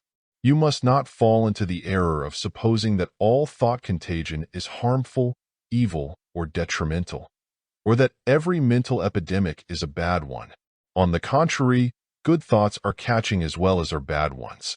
The influence of thought environments of the right kind is most powerful and has helped to reform many a person and to set him on the right path. One finds it very much easier to pursue the right path of living when he is surrounded by the proper mental atmosphere, just as the opposite kind of mental atmosphere makes right living much harder for him.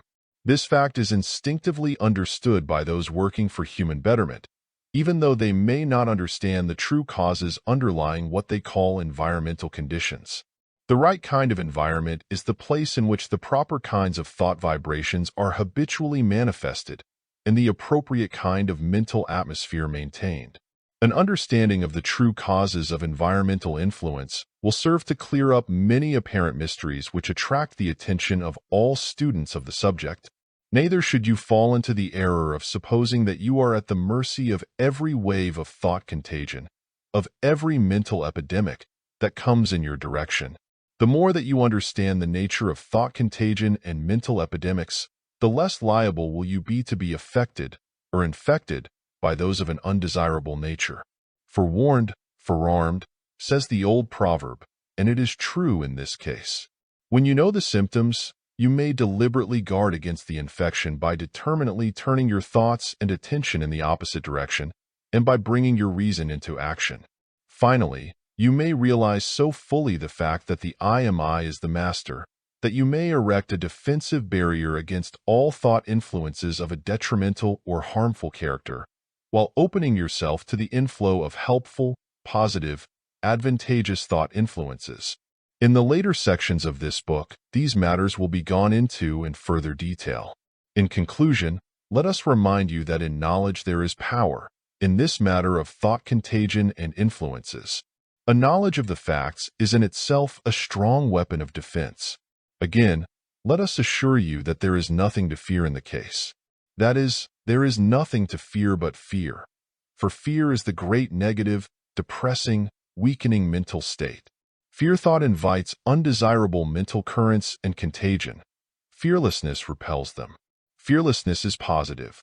Fear thought is negative. And the positives always overcome the negatives.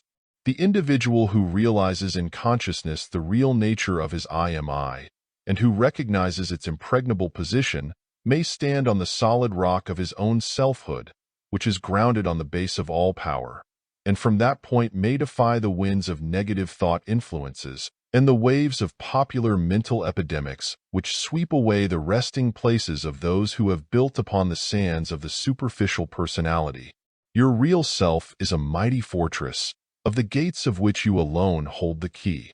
Nothing can enter its walls unless you give it permission. End of chapter. Chapter 5. Thought Attraction. The second great principle of the activity of thought power, which is involved in the manifestation of the radioactivity of thought and the inductive action of thought, is that known as the attractive power of thought, or the drawing power of the mind. In the operation of this principle of thought power, the thought vibrations manifest a strong attractive force, by means of which they attract or draw to themselves other thought vibrations of a similar character. The same principle operates in the direction of drawing or attracting to each other, or to a common center, different individuals of the same general trend of thought. It also tends to produce and induce many other forms and phases of attraction between thoughts and things, ideas and persons. Thought attraction plays the same part in the world of thoughts that gravitation plays in the world of matter. Gravitation operates in the direction of drawing toward each other the particles and masses of material substance.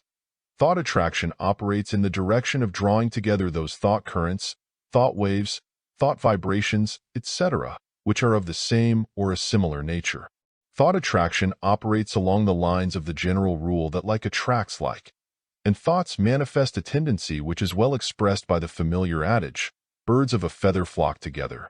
In short, thoughts have been discovered to manifest a strong tendency to enter into close relations with other thoughts of a similar character, and to attract to themselves these similar thoughts, while at the same time, they themselves are attracted by the latter. A mutual attraction exists between thoughts of the same general character. There is something like a chemical affinity existing between them, and also something like a chemical repulsion between thoughts of opposite characters.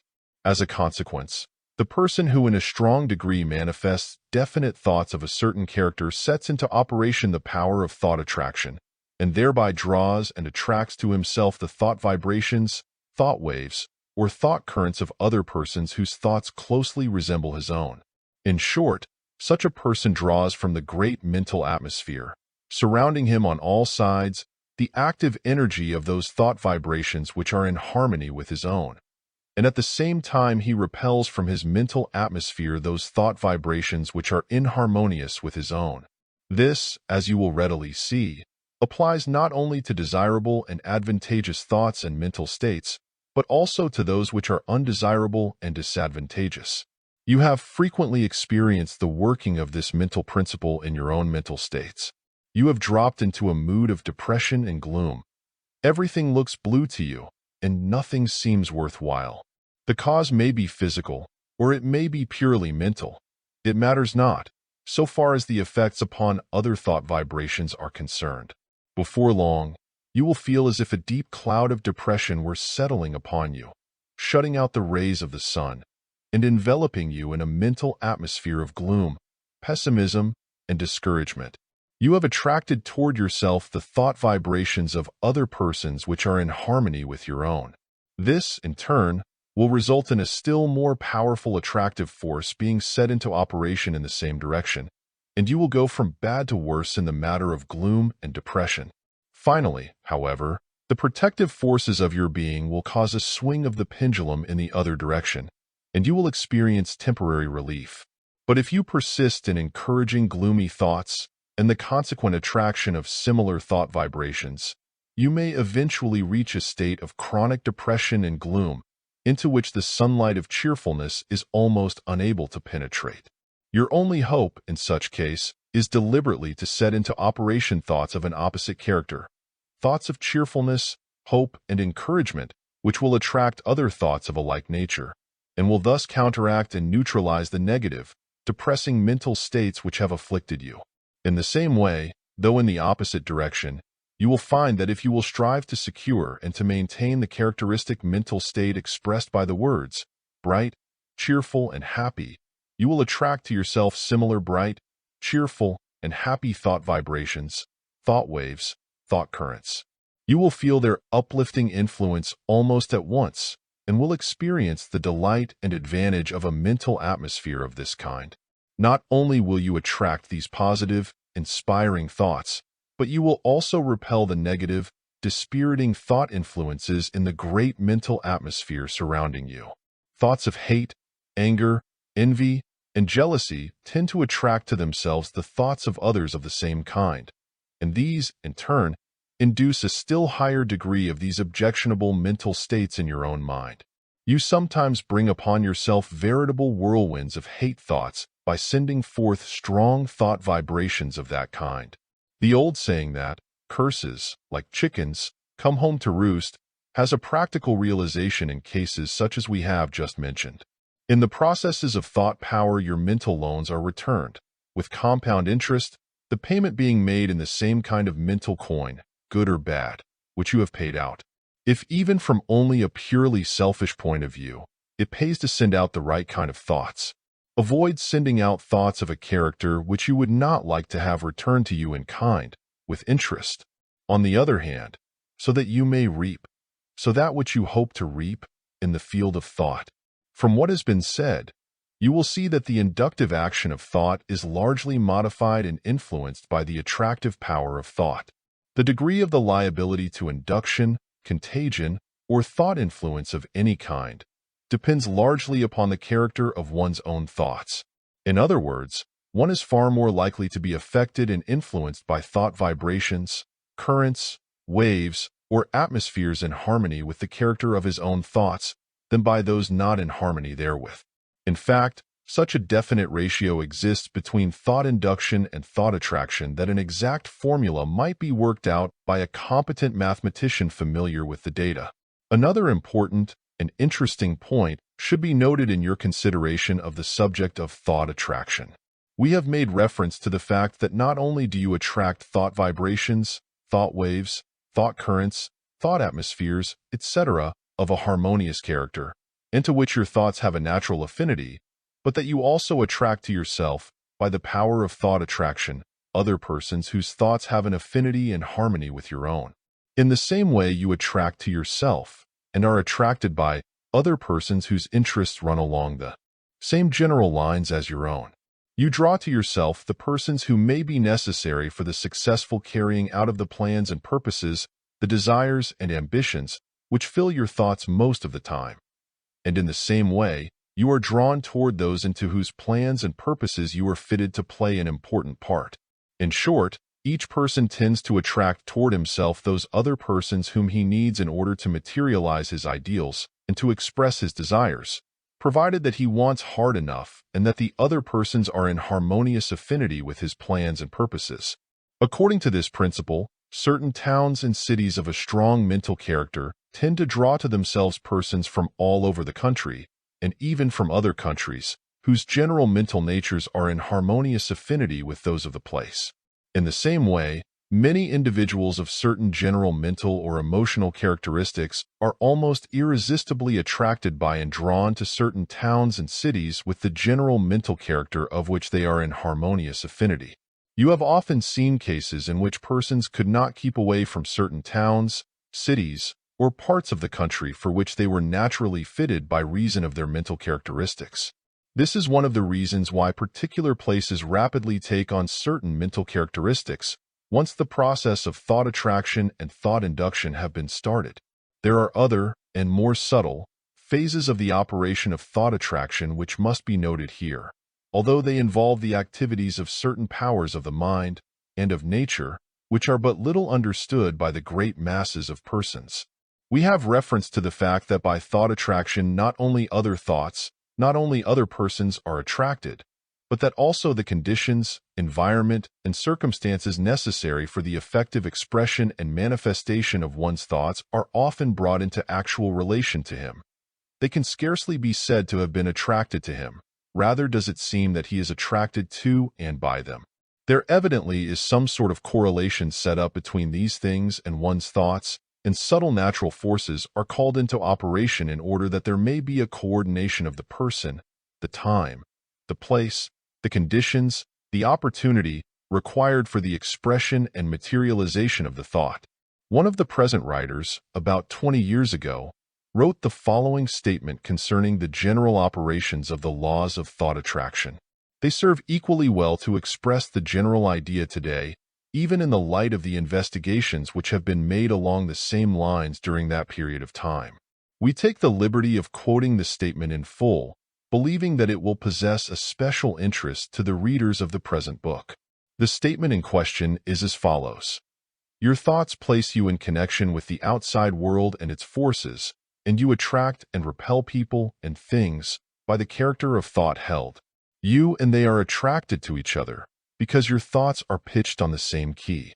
You are in close touch with all other parts of the whole, but attract to yourself only such of the parts which correspond in kind with your mental attitude.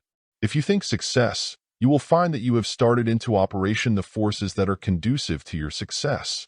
And, from time to time, if you maintain the same mental attitude, other things will fall into line as they are needed, and will aid you in your efforts.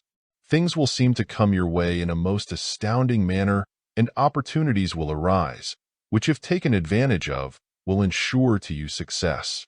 You will find that new thoughts will come into your mind which should be taken advantage of. You will meet with persons who will help you in many ways by suggestions, ideas, and active help. Of course, the work which you must do yourself will not be performed for you by others, but the law will continually help and assist you. It will bring opportunities and chances to your door, but you will have to take them in. It will lead you up to the doors opening into advancement, but you will have to open the doors yourself. It will undertake what will seem to be roundabout roads to get to a thing, but you will arrive at your journey's end, no matter how winding may be the road.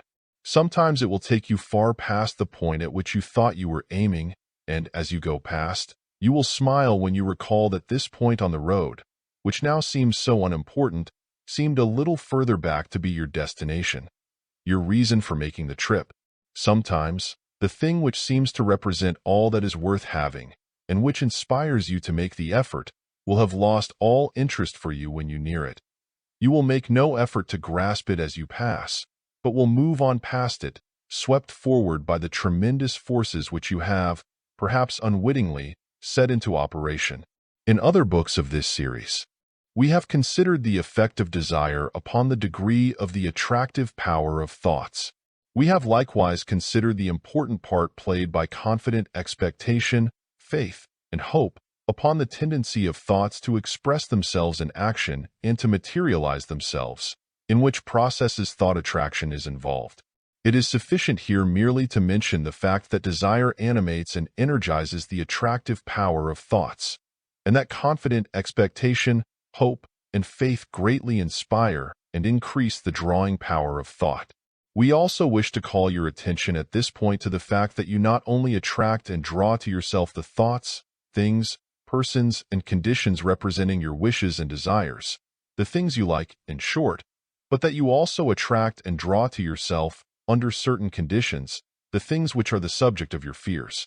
Fear thought often exerts a powerful, attractive force in the wrong direction. This because the things you fear are held in mind by you often to a marked degree. You think about them and roll them over and over in your mind. You let your mind dwell upon them, often to the exclusion of the thoughts of the things you hope for, desire, and ardently wish. Your very fear of a thing is, in a way, at least a partial belief that it will come to you, a form of confident expectation. You hold the thoughts of the feared thing in your mind. You form mental pictures of it in your imagination. You dramatize it, as it were. This being the fact, is it any wonder that fear thought attracts and draws to you often the very things which you have feared? The things I have feared have come upon me. The essential principle underlying the manifestation of thought attraction seems to be as follows. All thought seeks to express itself in action. All thought seeks to materialize itself in objective form.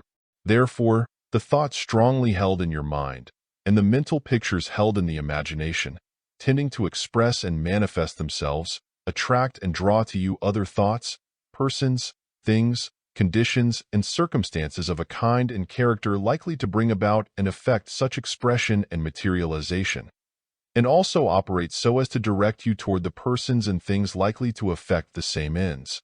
This rule holds good even when you do not desire the particular things, but on the contrary entertain such a lively fear toward them that they are constantly in your mind. The logical rule, therefore, is, hold the thoughts and ideas and the mental pictures of those things which you wish to be expressed and materialized in objective form. Do not dwell upon the opposite kinds of thoughts, and above all, do not allow fear thought to master you. Construct your own mental patterns and molds, your outlines and diagrams, and never allow fear thought to perform this work for you. End of chapter. Chapter 6. Thought Waves and Forms. Investigators and students of the phenomena of thought power have long been aware that the particular thought vibrations emitted by the individual, as well as the combined thought vibrations of a number of individuals, travel through space in the same general form as that assumed by magnetic force or electrical energy. That is to say, there exist thought waves, thought currents, and thought forms, mass thought vibrations which have assumed a certain form and acquired a certain density which are composed of thought vibrations emitted by the individual or individuals. These thought waves, thought currents, and thought forms are known to exist, even though they are not visible to the normal vision. They are recognized as present and active by reason of the perception of their effects and results. From such observation, much also has been learned concerning their activities and general character. In short, they are known by their works, just as are the waves, currents, and general forms of electrical or magnetic energy, including those phases involved in wireless transmission. It is not always necessary actually to see a thing in order to know that it exists and is active. Nature's strongest forces are often the finest and most subtle, imperceptible to the normal sight, though usually capable of being registered by instruments and apparatus, and of being recognized through their effects and induced results. You never actually saw electricity nor magnetism, yet you do not doubt their existence nor their power, for you have experienced the results and effects of their activity. The existence of thought waves, thought currents, and thought forms is recognized and accepted in the same way. But, from an entirely different source there comes a great mass of evidence tending to corroborate and support the scientific discoveries and hypotheses concerning the above-stated manifestations of thought power. We allude to the great body of teaching generally known as occult, particularly that form of such teachings which has long existed among the Oriental races. We may also say that similar evidence is furnished by certain investigators of psychical research phenomena, the reports of whom agree with those of the Oriental occultists, and, like the latter, are found to indicate the existence of certain laws or principles of activity which independent investigation has discovered to govern the phenomena of thought power along the lines which we are now considering. In short, both the ancient and modern occultists and the psychic researchers hold that in certain exceptional cases, by means of the ordinary faculty of sight developed to a supernormal degree, or else by means of an astral or psychic faculty of vision, the thought atmospheres, the thought vibrations, the thought waves and thought currents of the individual may be sensed and perceived by the person possessing the supernormal or psychic or astral vision. The occult teachings furnish an extended series of reports of observations of the phenomena of thought power made in this way. Now, while in this book we have no intention of urging the adoption of these occult or psychic reports, nor are we conducting propaganda work concerning such teachings or doctrines, nevertheless we feel that in view of the fact that the ordinary observations of thought waves, thought currents, and thought forms show that these act as if these occult or psychic reports were true, as if such laws and principles of action were operative in the phenomena mentioned, we are called upon to direct your attention to the same in this book. Whether you either accept or reject these reports, we feel that in view of the fact that these thought phenomena act as if such laws and principles are operative, you will find it convenient and interesting to employ them as at least symbolic or poetical illustrations of the workings of thought power in the case of the phenomena in question. We offer them, therefore, with this understanding between us, viz., that you will accept them either as literally correct or else as merely symbolic or poetical illustrations of certain real activities, or that, suspending judgment in the case, you will maintain an open mind concerning them. In any event, the examination of the reports will prove interesting and instructive. Thought colors. In the first place, the occult teachings inform us that each general class of emotional or thought states has its own color, tint, or hue, which is perceived in thought atmospheres, thought waves, thought currents, or thought forms. Thus, blue indicates religious or spiritual emotions or thoughts, the lighter tints indicating the higher forms of spirituality. Yellow indicates feelings and thoughts of an intellectual nature, the lighter tints marking the highest phases of these mental states. Orange indicates intellectual ambition or pride. Brown indicates greed, avarice. Red indicates the elemental or animal passions, and the thoughts arising from them, particularly those concerned with anger, strife, and sensuality. Crimson indicates the higher forms of affection or love, the very highest phases being marked by a beautiful rose color. Green indicates deceit, trickery, slyness, its clear tints denoting diplomacy, tact, politeness, suavity, while a dirty, dull shade indicates envy, jealousy, and disloyalty. Gray indicates gloom and depression, certain shades denoting forms of selfishness, while a pallid tint denotes fear. Black indicates hate, revenge, malice, destructiveness, and its presence serves to darken the shades of the other colors with which it is often blended. White indicates spirituality in its highest forms and phases, or perhaps something higher than that to which we usually apply that term, and its presence serves to lighten the tints of the other colors with which it is often blended. There is an almost infinite possibility of blending, combination, shading, tinting, and arrangement of these colors, but the above will serve to indicate the general report and teaching on the subject. Thought auras. The occult teachings inform us that each and every person has his or her aura, or egg-shaped thought atmosphere, surrounding the body and extending some 3 feet or more from it, gradually shading into faintness at its extreme limits. This aura, we are informed, differs in color according to the characteristic thoughts and emotional states of the person. The above stated scale of colors determining the shade, hue, or blending. The thought atmosphere of a person consists of this aura together with its more distant and extended radiations, all, however, being colored according to its general character. The thought atmosphere of places.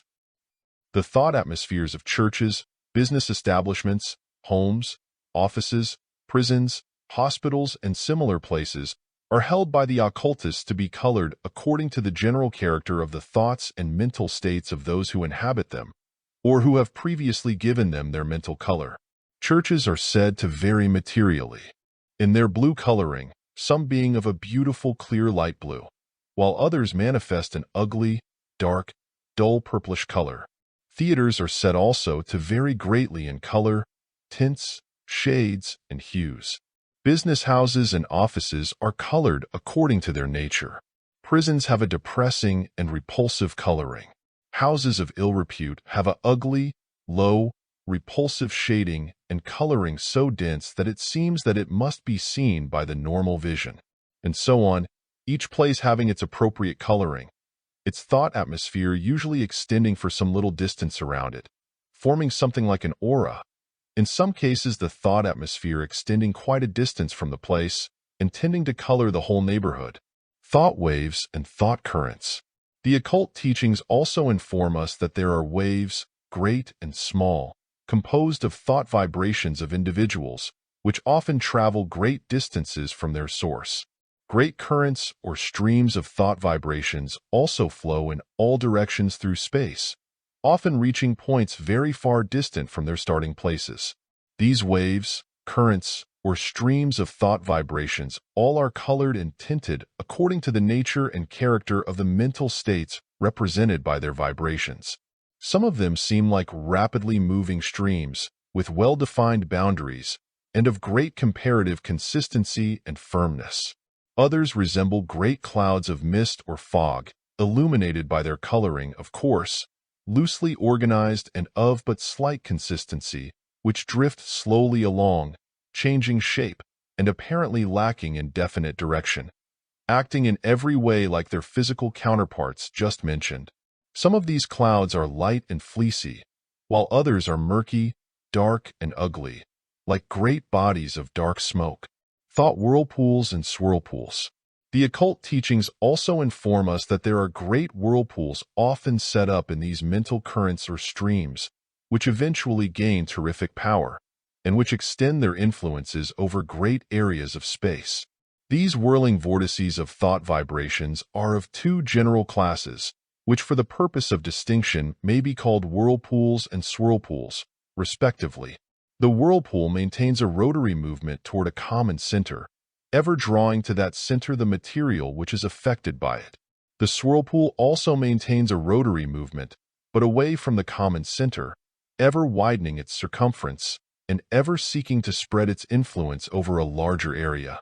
The whirlpool acts to draw to its central point all things over which it is able to exert its influence.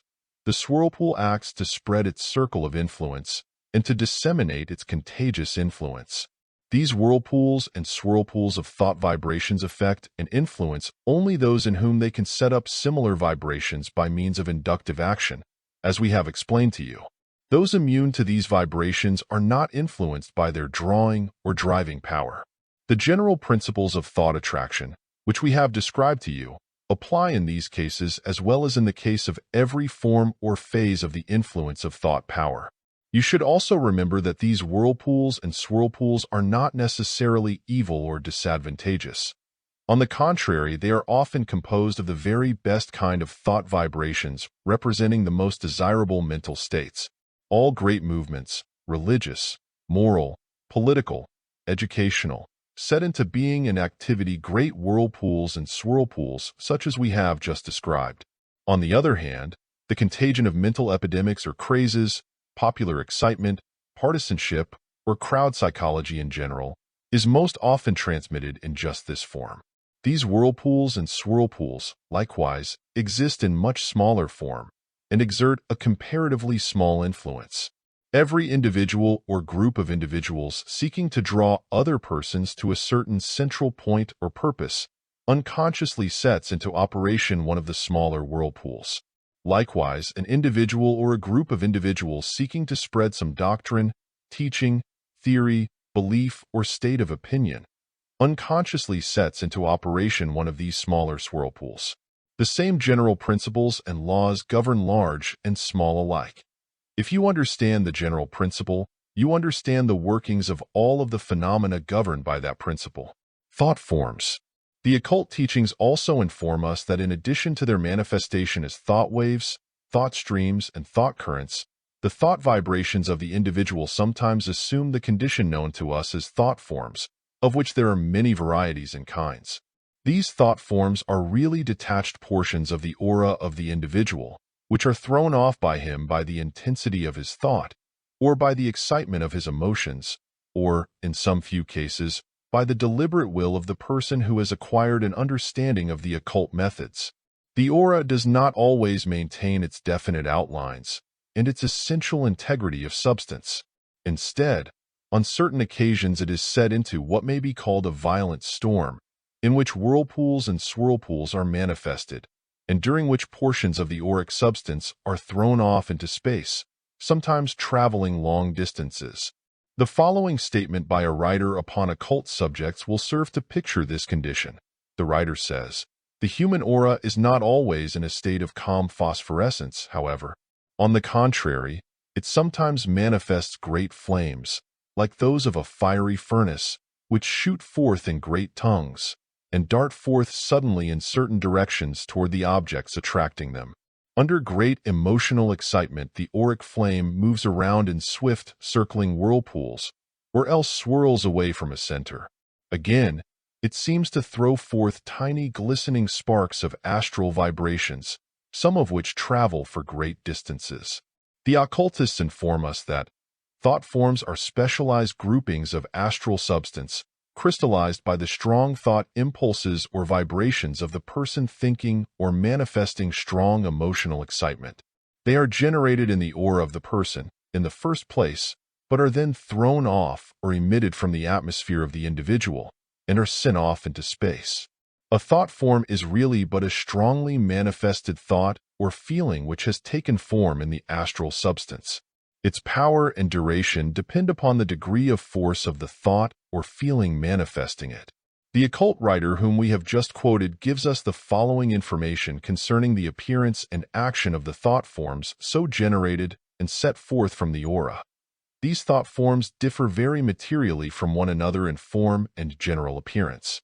The most common form is that of a tiny series of waves, similar to those caused by the dropping of a pebble in a pond of water.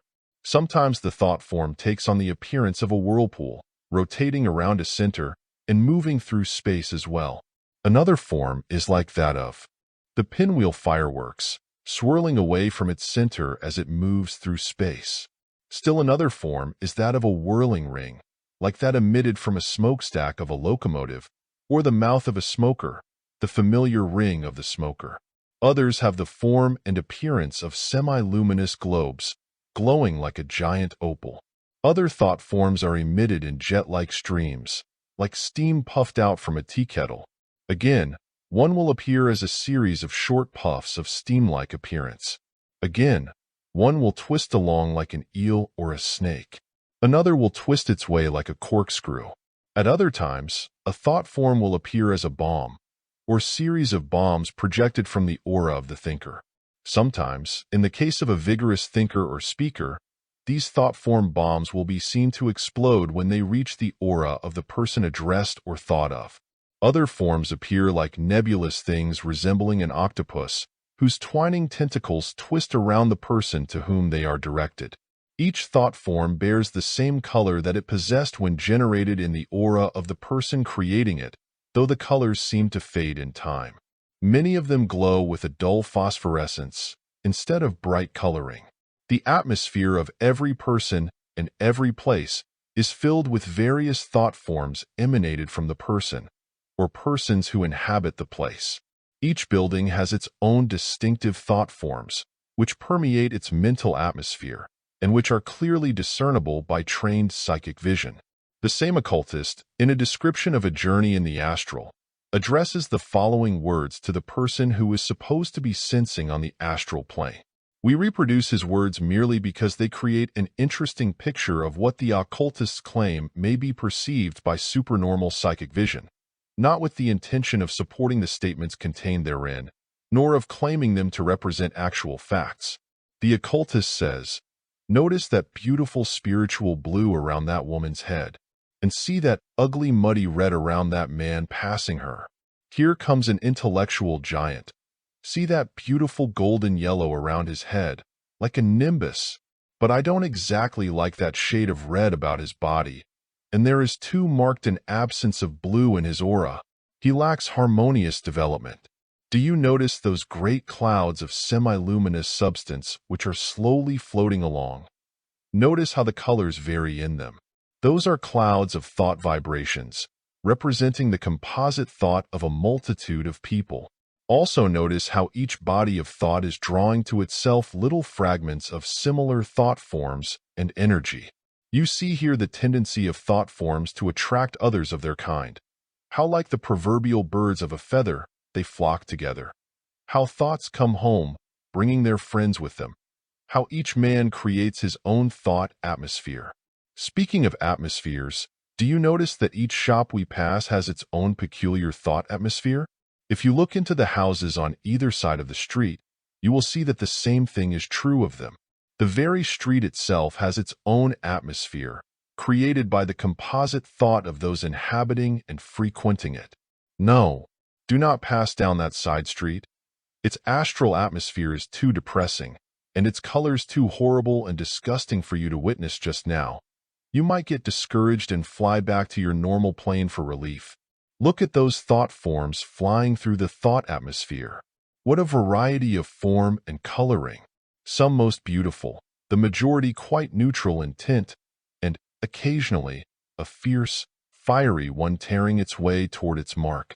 Observe those whirling and swirling thought forms as they are thrown off from that business house. Across the street, notice that great octopus monster of a thought form, with its great tentacles striving to wind around persons and to draw them into that flashy dance hall and dram shop. A devilish monster which we would do well to destroy. Turn your concentrated thought upon it, and will it out of existence. There, that's the right way. Watch it sicken and shrivel. But, alas, more of its kind will come forth from that place. By reference to the above-stated teachings of the occultists, ancient and modern, you will see that the occult teachers agree almost, if not indeed wholly, with the hypotheses of the modern investigators of the phenomena of thought power. The occultists, however, claim to have obtained their information by means of psychic or astral vision in which they have actually perceived what they describe, while the modern investigators, on the contrary, make no such claims of actual sensing, but have built their hypotheses entirely from actual observations and experiments concerning the results and effects of the forces in question. So far, it should be noted, the modern investigators have practically corroborated the statements of the ancient occultists. This, certainly, so far as is concerned the actual operation of these forces in the form of thought atmospheres, thought contagion, thought waves, thought currents, thought streams, and thought forms. The modern investigators, however, have advanced no positive statements concerning the colors or astral tints which the occultists emphatically assert to exist and to be perceptible to supernormal or psychic vision.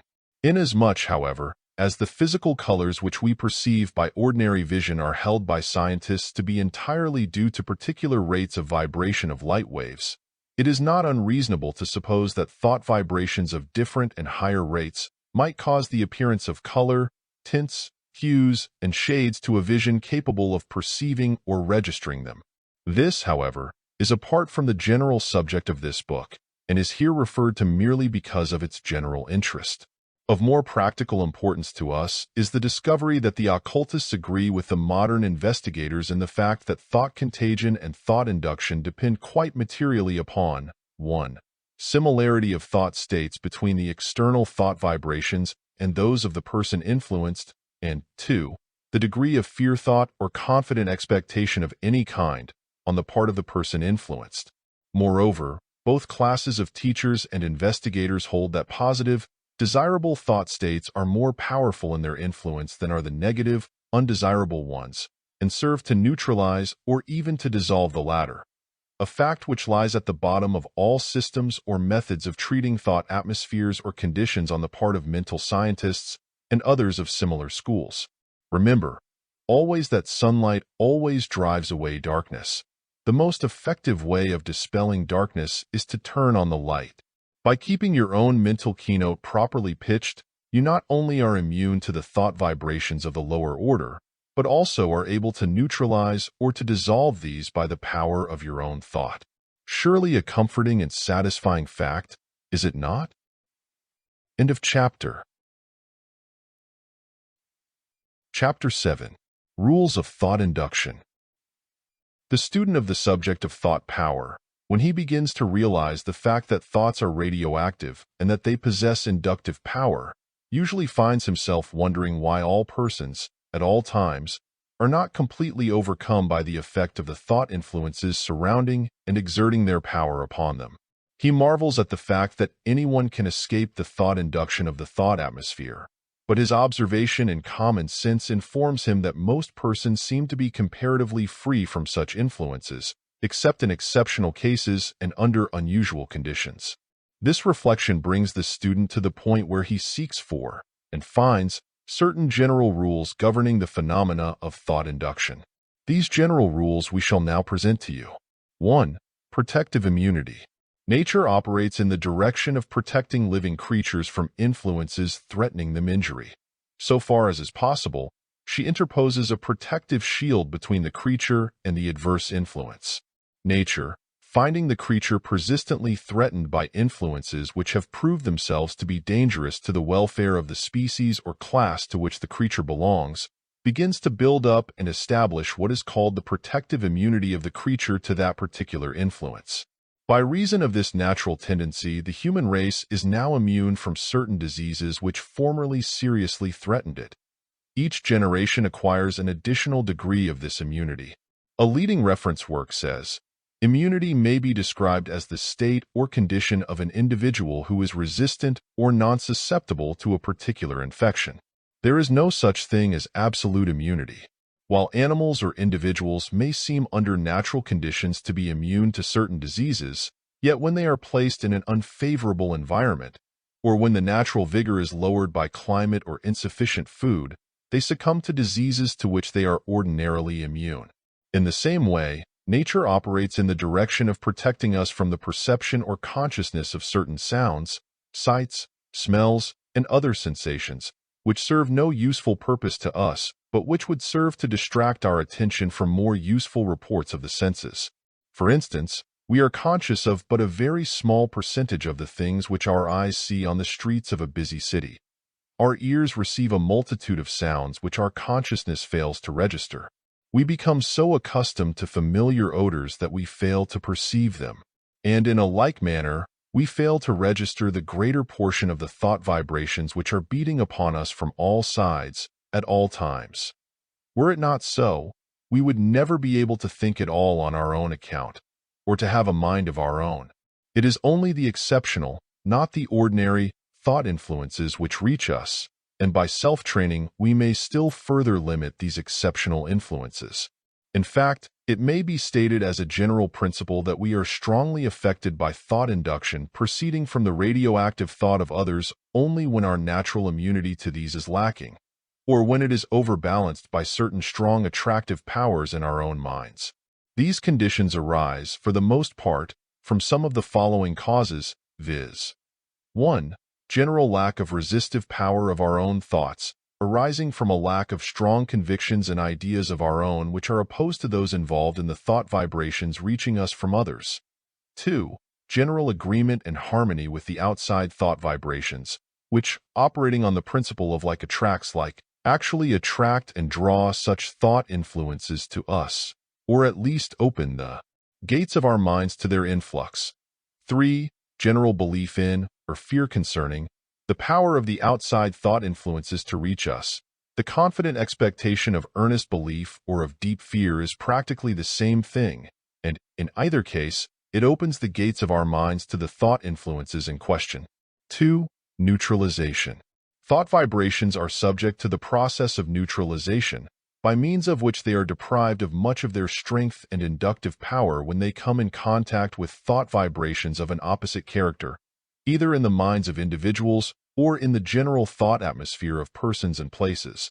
Thus, when a current of thought vibrations comes in contact with an individual of strong, positive ideas and convictions of an opposite character, the current is weakened by the contact and conflict, and loses its power to influence either the individual or others. In the same way, thought currents are weakened or neutralized by contact with strong, positive thought vibrations of an opposite character in the thought atmosphere of a place. On the other hand, however, if the new thought vibrations be in accord with the original current, the latter receives fresh strength and power. The mental atmosphere of every place of public meeting, and of every place in which numbers of persons live, is constantly filled with thought waves, thought currents, thought streams, and thought forms, all made up and composed of the thought vibrations of numerous persons drawn together by the force of their mutual attraction. These streams of thought vibrations, of course, are constantly coming in contact with each other. When this happens, a certain process is set up in which usually occurs either a combination and blending of the harmonious elements, or else a neutralization of the inharmonious elements. In the process of neutralization, a certain definite ratio is found to maintain. For instance, if the two opposing forces are of about the same degree of power and energy, each will lose practically an equal amount of inductive strength by reason of the neutralization. But if they differ in comparative power and energy, they will each lose in the inverse ratio of their relative strength. The stronger will lose less, and the weaker will lose more. Thus, if one of the opposing forces is twice the power of the other, it will lose only half as much as does the weaker one. But in each and every case of neutralization, there is a loss on both sides. This being so, it follows that the individual coming in conflict with strong opposing thought influences must replenish his own thought power by pouring into it a stream of strong, positive ideas representing his own convictions, principles, or beliefs. This process of neutralization is also manifested in the process of treatment of things, places, or conditions on the part of the followers of mental science. Here, the adverse, undesirable, negative thought atmospheres are neutralized and dissipated by turning upon them a steady, ever-replenished stream of positive, good thought vibrations. 3. Rhythm. In a preceding section, we have spoken of the whirlwinds of thought vibrations, which sometimes pass rapidly over a crowd, a community, or even over a whole country, or, at times, over the entire civilized world. These mental whirlwinds, starting from a focal center, spread rapidly in an ever-widening circumference of its circles, and with ever-increasing force and power, that is ever-widening and ever-increasing up to a certain point. Sooner or later, however, the influence of the outside thought opposing it, combined with that natural rhythm which is found in all natural activities, serves to slow down the movement and to dissipate its strength. Everything in nature has its rise and its fall, its increase and its decrease, its birth and its death, and these thought whirlwinds or whirlpools come under the general law.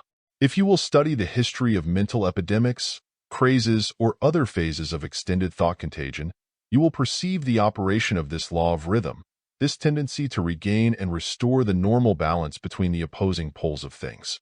In the instances cited in a preceding chapter, you will note the gradual or rapid decline of the contagion, following its rise to its highest point. You may also see the principle manifested in any case of popular excitement, such as, for instance, a great religious revival, a political campaign, or in any other form of mental excitement in which a large number of persons are affected. From the stages of intense, burning ardor, excitement, or even frenzy, there is a corresponding slowing down and cooling off. The reaction follows the action and is equal to it, though in an opposite direction. Were this principle not in operation, there would be no limit to the spread and increase in force of a mental epidemic. It would veritably consume the world with its intensity. 4. Harmonious attraction.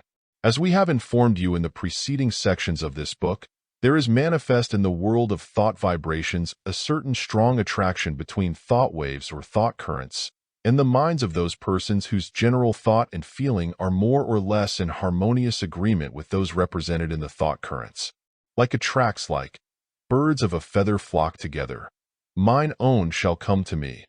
All these statements are illustrated by the actions of the thought currents in response to the drawing power of the mind.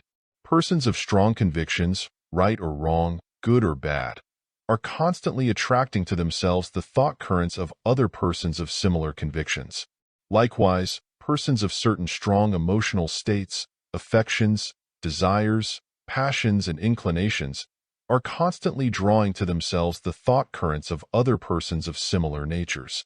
We are connected by invisible mental links and filaments with others of similar thoughts and emotional states, similar natures and characters.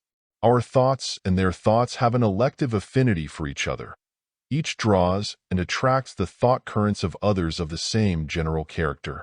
We are constantly forming and maintaining mental partnerships in this way. We should be careful what kind of partners we join with in this thought relation.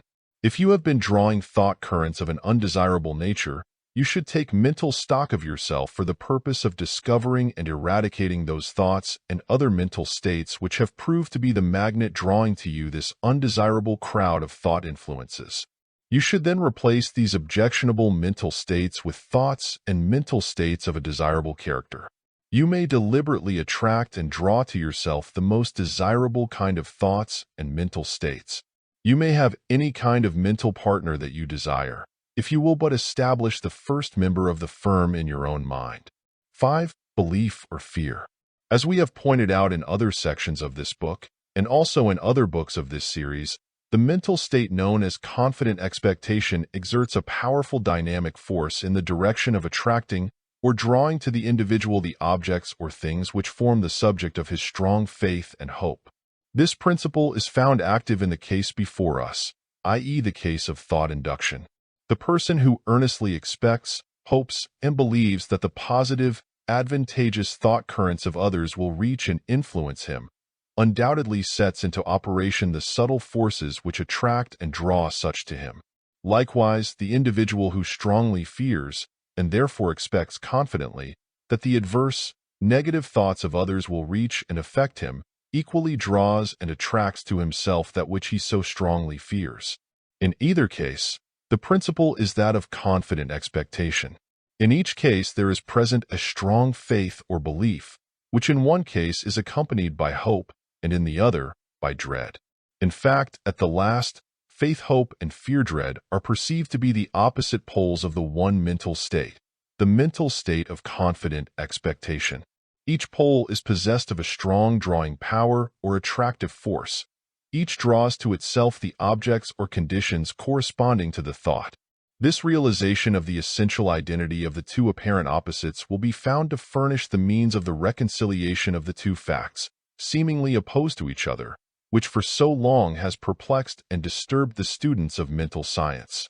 The first phase of the power of confident expectation, i.e. that of faith-hope, is illustrated in the many cases of mental healing or similar forms of mental or spiritual therapeutics, in which sick persons by their earnest faith and hope attract and draw to themselves the healing thought and mental patterns of the healer or person giving the treatment, which thought influences in turn serve to arouse within the patient his own recuperative force and energy, and thus to bring about a cure. The same principle operates in case of treatments for improved conditions, which result in awakening the attractive mental forces of the individual, himself, thus bringing about the desired improvement according to well-established psychological laws. Thus, faith and hope are powerful mental states, capable of affecting important results. The second phase of the power of confident expectation, i.e. that of fear-dread, is illustrated in the many cases of persons affected by their belief in adverse treatments, malicious magnetism, black magic, witchcraft, and so on. The history of psychology and mental science contains numerous instances in which persons have been seriously injured in health, and in some cases have actually died, by reason of their belief in the power of evil inherent in the adverse thoughts of others. Here the fear-dread has acted in the same way as does faith-hope, both being phases of confident expectation, that is to say, it has attracted to the person the evil influences which were dreaded, and the evil effects which were feared.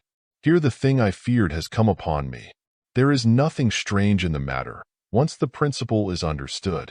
No one who is filled with faith-hope in the good, and who banishes fear-hot dread of the evil, need ever suffer from any of the adverse mental influences above mentioned. This is the truth which is destined to set many free from the curse of error. The 5 rules of thought induction which we have just called to your attention will be found present and operative in practically all phenomena of thought power in all of its many phases. You will do well to study each very carefully. End of chapter. Chapter 8. Treating Thought. In the preceding sections of this book, we have presented for your consideration the facts concerning the general principles involved in the several phases of the phenomena of thought power. These principles have been presented to you with an entire absence of insistence upon the acceptance of any speculative theories concerning the ultimate nature of thought or mind. We have sought to emphasize the scientific how rather than the metaphysical why. Our concern has been almost entirely with the statement of how it works, the laws and principles governing its activity. Hoping that we have succeeded in presenting to you the principles and laws of these activities in such a way that you have grasped them and have committed to memory their essential points, we shall now proceed to the task of instructing you concerning the most practical and scientific methods and ways of applying these principles in your own particular case, so that you may avail yourself of the benefit of the right use of this wonderful force of nature, and at the same time, may avoid the mistake of allowing its negative phases to affect you and to work to your disadvantage. It is quite true that in our general presentation of the principles and laws of thought power, in the preceding sections of this book, we have added here and there a word of caution or of advice concerning the use and application of the power in question, so that you would have a general knowledge of this phase of the subject, even if nothing more were said concerning these particular points. But in order that you may apply more effectively these principles, you will do well to consider carefully the special statements concerning such application which we are now about to present to you. More than all, however, it is important that you proceed actually to apply these principles in your everyday life. There is no better way of learning a thing than by actually doing it, providing that you proceed according to competent instruction concerning the general principles and laws governing the subject in question. Creating a thought atmosphere. As you have been informed in previous sections of this book, every person is surrounded by a thought aura or thought atmosphere, composed of thought vibrations radiating from his thoughts and mental states. These thought vibrations tending to affect and influence other persons with whom such person comes in contact. The thought aura or thought atmosphere of a person, as you have seen, represents the general mental state of that person, his habitual mental states. It is a reflection of his mental character. It may be regarded as a practical extension of his personality. We have shown you that the thought vibrations composing the thought atmosphere of a person tend to arouse in other persons a similar rate of vibration. The degree of such induced vibration, however, depends upon the degree of harmony between the mental characters of the other persons and that of the person sending forth the influence. There must be something in the nature of the other person before it can be called forth by inductive action. The seed must be there, else there will be no sprouting, blossoming, or fruit-bearing. There must be something to catch fire before the fire of mental contagion will spread. We have described this to you before, so there is no necessity of repeating the explanation at length in this place. There is another phase of the matter, however, which has not as yet been called to your attention. Here it is in a few words. Your general mental character, customary mental state, and habitual mental attitude will be recognized, consciously or subconsciously, by some of the persons with whom you come in contact, by means of your thought atmosphere or thought aura, even when, by reason of their own differing character, you fail to induce a similar feeling in themselves. They will often be able to catch your vibrations, even though these fail to induce a similar rate of vibration in themselves. You have often sensed the vibrations of sincerity, earnestness, honesty, enthusiasm, reliability in the thought atmosphere of other persons. You have felt to a certainty that such mental qualities were theirs. In the same way, you have felt distinctly and clearly the vibrations of deceit, unreliability, dishonesty, lack of confidence in the thought atmospheres of others coming into your presence. Perhaps you have never thought that other persons could sense your own mental character in the same way, but they can, in many cases. This being so, it behooves you to build up for yourself a thought atmosphere which will be of service to you, and which will affect and influence other persons in a way advantageous to your interests and welfare. If it is possible for other persons to catch your thought vibrations, and thus to read your thoughts, it certainly will be well for you to generate thoughts and to emit vibrations of only the right kind, the kind likely to influence those other persons in your favor rather than against you. This, of course, will necessitate something like character building on your part, but in a way rather the reverse of that usually followed. The usual way is to build up your character, and to let that affect your thoughts. In this new way, you build up your thoughts and let these react upon and influence your character so that the latter is reconstructed. However, we shall not here go into details concerning the subject of character building, as that special subject is considered in detail in another book of this series. While the change in your thoughts will greatly influence your character, we shall content ourselves here with considering the thoughts alone. Your thoughts as they are concerned in producing an effect upon the persons with whom you come in contact. If you wish other persons to feel that you have confidence in yourself, or in your business proposition, your political views, your religious teachings, your general opinions, you must first feel that confidence yourself. Must feel it so strongly and positively that you will fairly radiate it and cause your thought atmosphere to vibrate it vigorously. If you manage to do this, you may rest assured that the other persons will sense that positive confidence and will be more or less influenced by it. If you fail to do this, and instead allow your mind and thought atmosphere to be filled with the vibrations of lack of confidence, distrust, unbelief, unfaith, doubt, you may be assured that the other persons will catch those vibrations and thus will be influenced against you. This, very often, without conscious recognition on their part of the reason for their feeling and impression.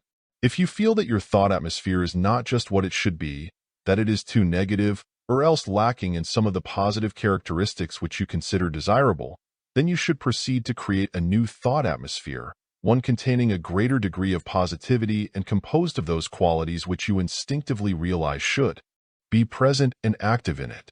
If you desire a thought atmosphere similar to that possessed by individuals who are able to produce upon other persons the impressions they wish to be produced, you have but to start the work of pouring into your aura or thought atmosphere just those thought vibrations which such fortunate individuals seem to radiate. If you would be like those persons in this respect, you must begin to think as they do. It is all a matter of a given cause producing a given effect. If you wish to produce the effect, you must supply the cause. In short, if you would create a new thought atmosphere for yourself, you must start in to treat your mental atmosphere for the desired qualities.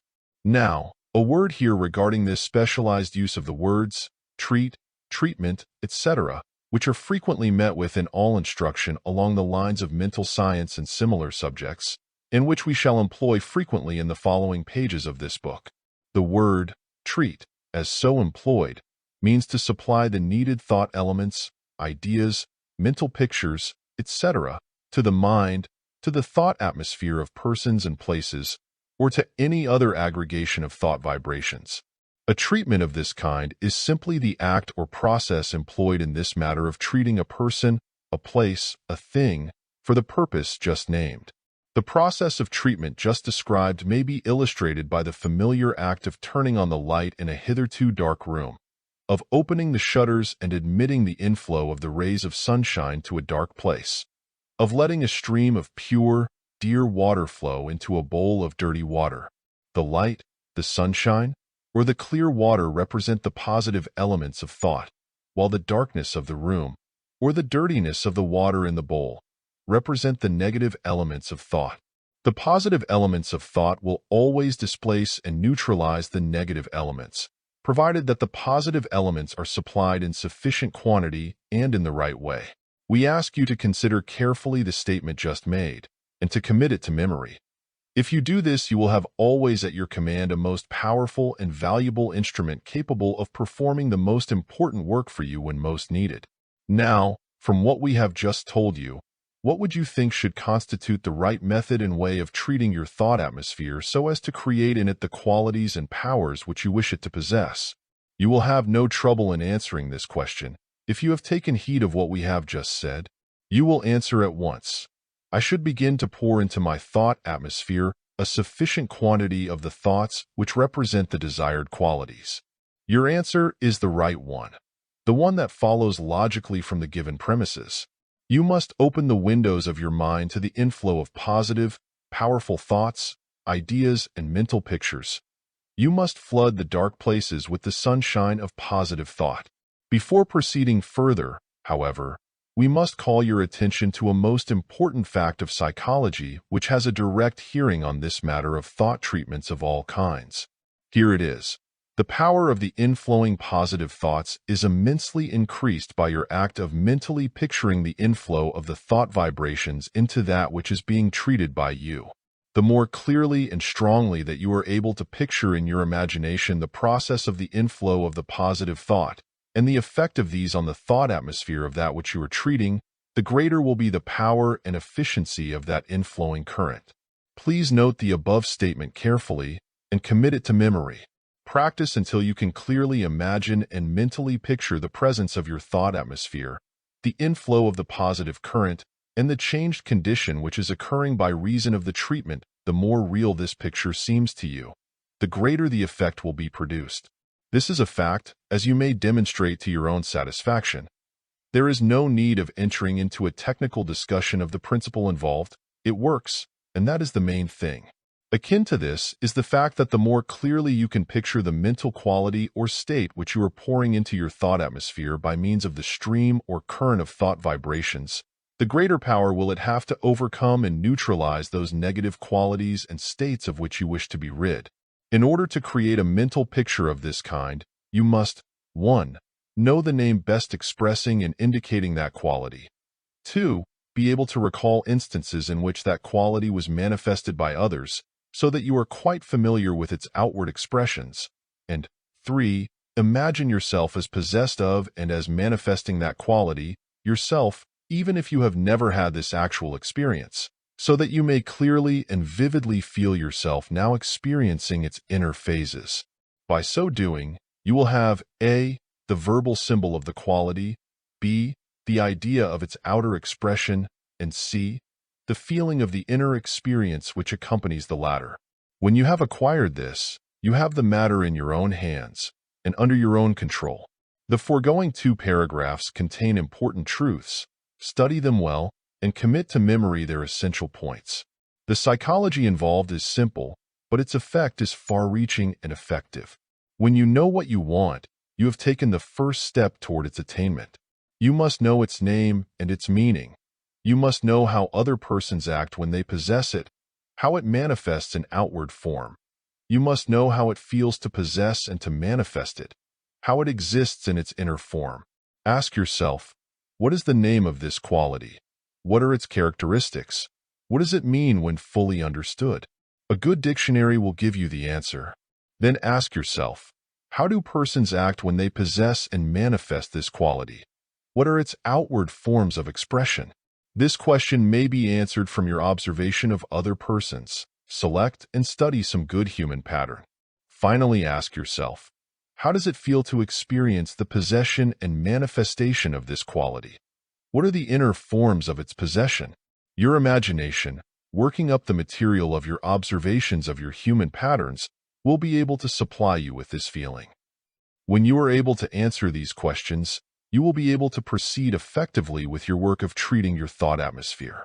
We suggest that you now proceed to practice this method upon some particular mental quality, the quality of courage, for instance. Exert your thought, your memory, and your imagination upon the ideal of courage, according to the rules given above. Having reached the point just mentioned, you may start in earnest to treat your thought atmosphere for desired qualities and powers. The process is simple. Turn on the stream of fresh, clear water. Admit the sunshine to the room. That is all there is to it. Treat yourself whenever you have the opportunity. And without neglecting your duties or business, you will find plenty of time and opportunities. You will notice the improvement from the very first, but do not get discouraged if at the start there occurs a little unpleasant stirring up. That is merely natural. All readjustments stir up conditions at first. Stick to it. Persevere. Do not allow yourself to be sidetracked. Just one word of caution here. Never allow yourself to dwell on, picture, or imagine the negative mental state which you wish to neutralize or eradicate. Forget the negatives so far as is possible. You need not think of them. The sunshine takes care of the darkness. You do not have to shovel out the latter. Cultivate the good plants, and the weeds will be choked out. This is the rule of the garden of the mind, at least. Treating places and things. The general principles and rules relating to the treating of your own thought atmosphere, which we have just stated to you, apply also to the case of treating places, things, and general conditions arising from thought radioactivity. The thought atmospheres of places, the thought influences of things, the thought conditions in general, which arise from the past or previous presence of thought vibrations, may be successfully treated by you, and their undesirable conditions removed and replaced by desirable conditions, by an application of the very same principles which we have just described and explained to you in connection with treating your own thought atmosphere. There probably will be needed certain minor modifications of the application of the principles, so as to make them fit the particular conditions of the cases before you. But the general principles remain the same, and the essential elements of the method of application will hold good in all cases. If you rent an office, a house, a store, a room, you will do well to treat its thought atmosphere. This, particularly if the former tenants have been of an undesirable character, if the history of the place is bad, or if you sense the presence of thought vibrations of an undesirable character. In fact, it is a good plan to treat any new building or rooms rented or bought by you, in which you intend to occupy. Even if there be present no particularly undesirable thought influences or past record to be overcome, the treatment will serve to bring about speedily that harmony of thought atmosphere and thought vibrations which it is always well for one to secure and to maintain in the places occupied by him. You know how foreign and alien to you have been the new quarters occupied by you in the past, in many cases, and you remember how in time, after you have occupied the quarters for a while, they grew to feel natural and harmonious to you. By proper treatment you may secure this same agreeable harmony even from almost the very first. Places with evil records and histories, places noted for the non-success of the former occupants, places in which mental or emotional inharmony or strife have been habitually manifested, and places in which for any reason whatsoever the thought atmosphere has become undesirable and calculated to induce unfavorable impressions upon the minds of those occupying them, or those visiting them. All such places should be subjected to a careful and thorough mental disinfection, renovation, and general treatment. The same is true, though in a less degree, concerning articles of furniture, tools, machinery, clothing, pictures, or any other form of personal property which has come into your possession after having been frequently used by some former owner. Second-hand things often carry with them the thought influences of former owners, and for that reason are instinctively avoided by many persons. But a thorough mental treatment will remove all such objectionable influences and will saturate the things with your own thought vibrations. In these treatments of places and things, you must follow the general rules already given. You must mentally picture the inflow of your positive thought currents into the thought atmosphere of the place or thing. You must vividly realize and picture to yourself the nature of the thought qualities which you are pouring into them. The more clearly that you can visualize or picture that which is being performed on the plane of the thought vibrations, and the more thoroughly you realize the nature and character of the particular thought qualities being imparted by you, the more complete will be your work of treating, and the more satisfactory will be the result. The thought qualities to be imparted to a place or thing must be those particular qualities which you perceive to be needed, and which, when present, will bring about the results and effects which you desire in connection with that place or thing. A general treatment for a condition of general harmony with my ideals also is to be advised in cases of this kind. End of chapter.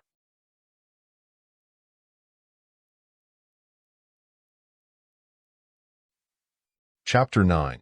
Thought Power Methods. Another important method of applying the principles of thought power by means of the transmission of thought currents and the consequent action of thought induction is that which may be called the direct message. In this case, there is secured not only the general effect of the vibrations of your thought atmosphere, but also the direct and special effect of those vibrations which arise from strong particular ideas and thoughts existing in your own mind, and which you wish to get across into the mind of the person with whom you are talking. In the direct message, you flash directly from your own mind the message to the mind of the other person.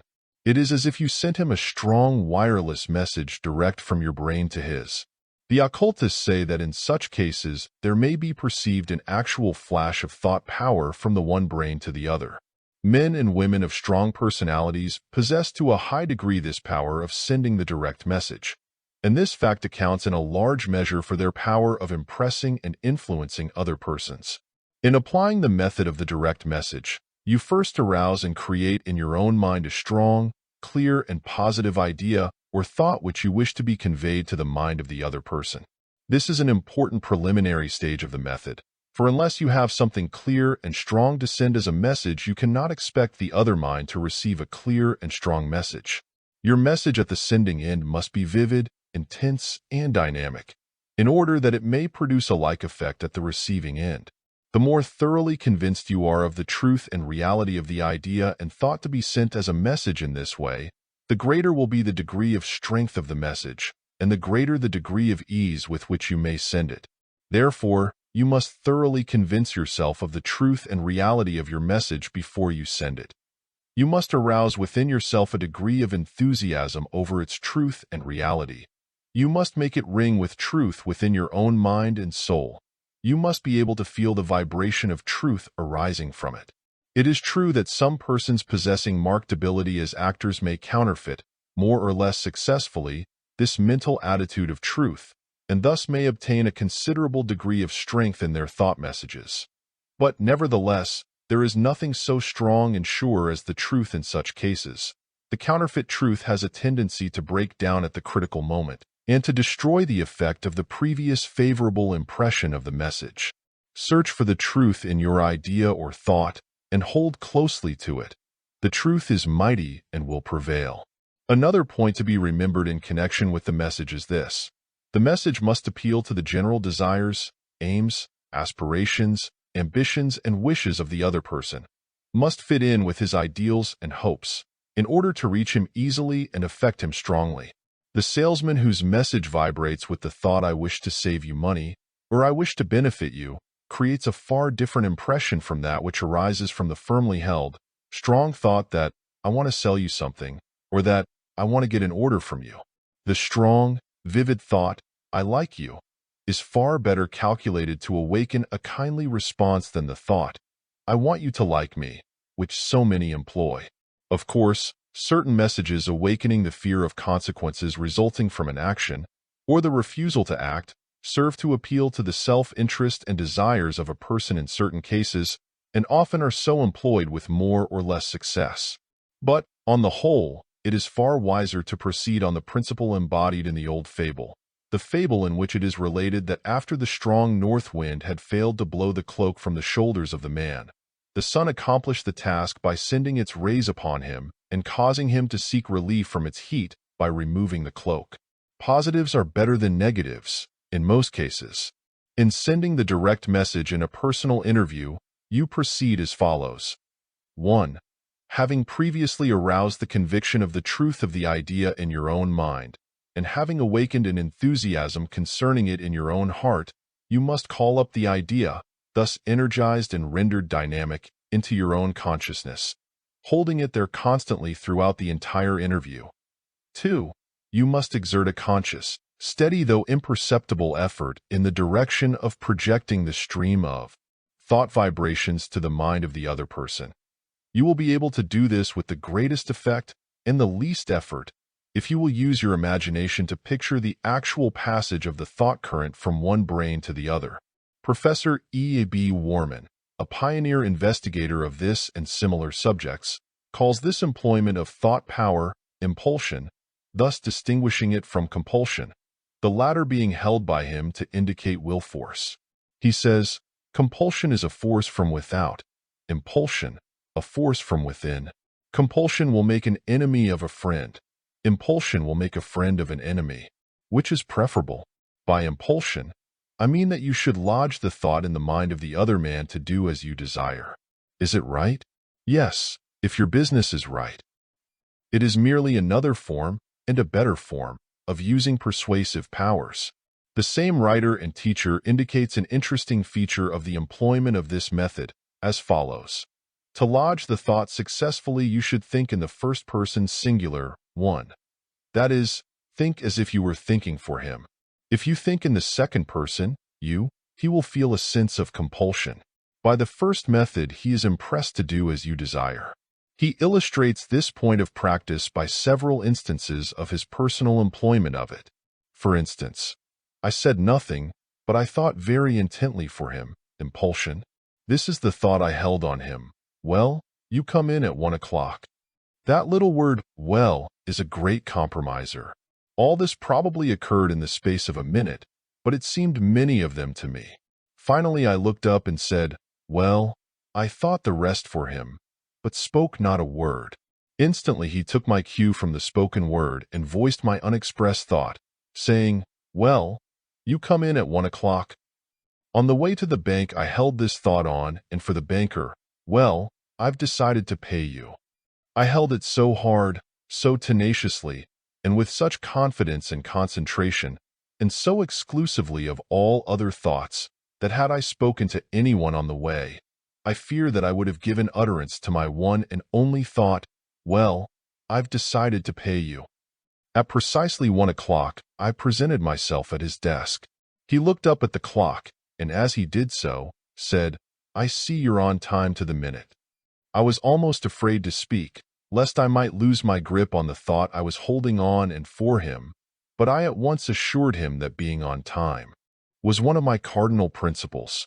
No sooner did I get my hold on that which I desired him to say than, simultaneously with my thought, he voiced it, well, I've decided to pay you.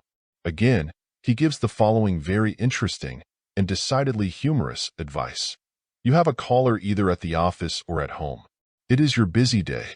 Time is precious. Your caller does not know when to depart. You can freeze him out or otherwise make him uncomfortable, or as a last resort you can ask him to go. Any of these might be efficacious, but things efficacious are not always expedient. There is a better way. Do not use compulsion, but impulsion. Impel him to go. That is, lodge the thought with him, in the first person singular. That is done by thinking for him, well, I must be going. That is what I term holding the thought on or over him. Almost instantly, he will be impressed with the thought as emanating directly from himself, and he will voice your thought as his own, well, I must be going. When he thus expresses himself, let him go. Do not be dishonest by trying to be polite and saying, why? What's your haste? I'm sorry you have to go so soon. It would serve you right if he then sat down and stayed an hour. If you have occasion to strive to convert or to convince other persons in the course of your business or social life, you will find your efficiency in this direction greatly increased by a little practice in the art of sending these thought messages along any of the several lines above mentioned. Some have found Professor Warman's plan of thinking for him in the first person singular to be especially effective. Others prefer the more familiar method. Either will do the work, so take your choice. You understand, of course, that these thought messages may be sent during the course of your conversation, argument, or discussion, or they may immediately follow it. Use the method indicated by the circumstances of the case. Remember, also, that this is not hypnotism, mesmerism, or anything of that kind. It is simply an especially effective way of getting across to others that which is usually transmitted by the spoken word. Some very good teachers lay great stress upon the transmission of thought power messages in the act of handshaking. They hold that in this way one may get over to another, in the most effective manner, the general impression sought to be made upon the mind of the other person. They point out the fact that the most magnetic persons are distinguished by their live hand clasp, in which thought and feeling are expressed and impressed. These teachers impress upon their pupils the importance of throwing thought and feeling into the hand clasp. They advise, for instance, that one should hold firmly in thought the words, I like you and you like me, when shaking hands with a person whom one desires to impress in this way. The thought being accompanied by the mental picture of the passage of the thought current from the one mind to the other, by means of the line of which the clasped hands are the connecting link. Some of the most successful persons have discovered by actual experience the value of this method, though they usually fail to recognize the actual principle involved. They have found that it works, and they let it go at that without seeking the scientific explanation. Many of the best authorities are agreed that this method furnishes one of the most effective means of sending the direct message by means of thought power. Another, and a somewhat more complex, form of sending thought messages of this kind to another person is that which may be called the distant message. This form of thought message is practically the same as that just described, except that in the present case the other person is not present in person, but is at some distance from you at the time the message is being sent. In cases of this kind, you may effectively present an argument or a plea, an appeal or a petition, a warning or a caution to another person in advance of a personal interview, and rendering the latter far more effective than would be the case otherwise. You may even prepare the mental soil for a decision by employing either the usual method or else the impulsion, first personal singular, method suggested by Professor Warman. In sending a thought message of this kind, the sender proceeds just as if the other person were present at the place from which the message is sent. With his mind charged with the consciousness of the truth of his message, the sender verbally addresses the other person just as though he were present in person. The verbal message corresponds to what would be the spoken message were the two persons actually in each other's presence. The same arguments are used and the same earnestness displayed. The only difference is that the other person is not aroused to such an earnest refutation of the argument as might be the case in a personal interview. The discussion and argument, consequently, is more one-sided. A writer in a popular magazine, in his article stating the results of an investigation of the subject now under consideration, cites a number of interesting cases in which the general principle of thought power was applied to practical ends along the lines just mentioned. Among other cases, he mentions the following. Miss H. gave an instance out of her own experience. She tried an experiment in this case. First, she obtained the agency for a set of books that sold for $50. Then she selected the names of 15 prospects and sold each one a set, as fast as she could reach the prospect and present the proposition. She declared that she actually made the sale to each one in her own room before she started out. She also told me about an insurance man who sells $100,000 policies at his desk before he approaches his prospect. The same writer reported as follows the same lady's answer to his question, "How is it done?" The secret is this. You concentrate definitely for prospects and then on individuals. You put in a few minutes each day picturing just what you want to take place, and then go out and hustle to accomplish that purpose. For example, if there is an ugly customer you desire to subdue, you create a word picture of yourself actually subduing him. You hold that picture steadily in your conscious mind for 10 or more minutes, if possible. If you can think of that and nothing else for 3 minutes, without your thoughts flitting about, you will be doing well. A good time to focus your conscious mind on your supreme desire is while you are in the act of going to sleep, or while you are just waking in the morning. The best practice, however, is to get off by yourself, clear away from all noise and distractions, sit down or lie down, relax the body and mind completely, and concentrate on the thing that you wish your subconscious mind to do. If you will do that 15 minutes daily, you will have no more doubts about the efficacy of the method. You must claim the desired quality or object before you actually possess it. Concentration is in the present, immediate, right now. You create the image, or make a mold, of what you want by affirmation and visualization, and then the subconscious mind makes that image a reality. You use your will in forming the image, but the will does not do the work. To use a well-understood figure of speech, the subconscious mind is the power that operates the engine, and your will does the steering. Everything depends upon the intensity of desire and perfection in concentration. It is no small achievement to hold a single thought or idea in the mind for any length of time, but it can be acquired by practice. Generally, however, results will come in a few days.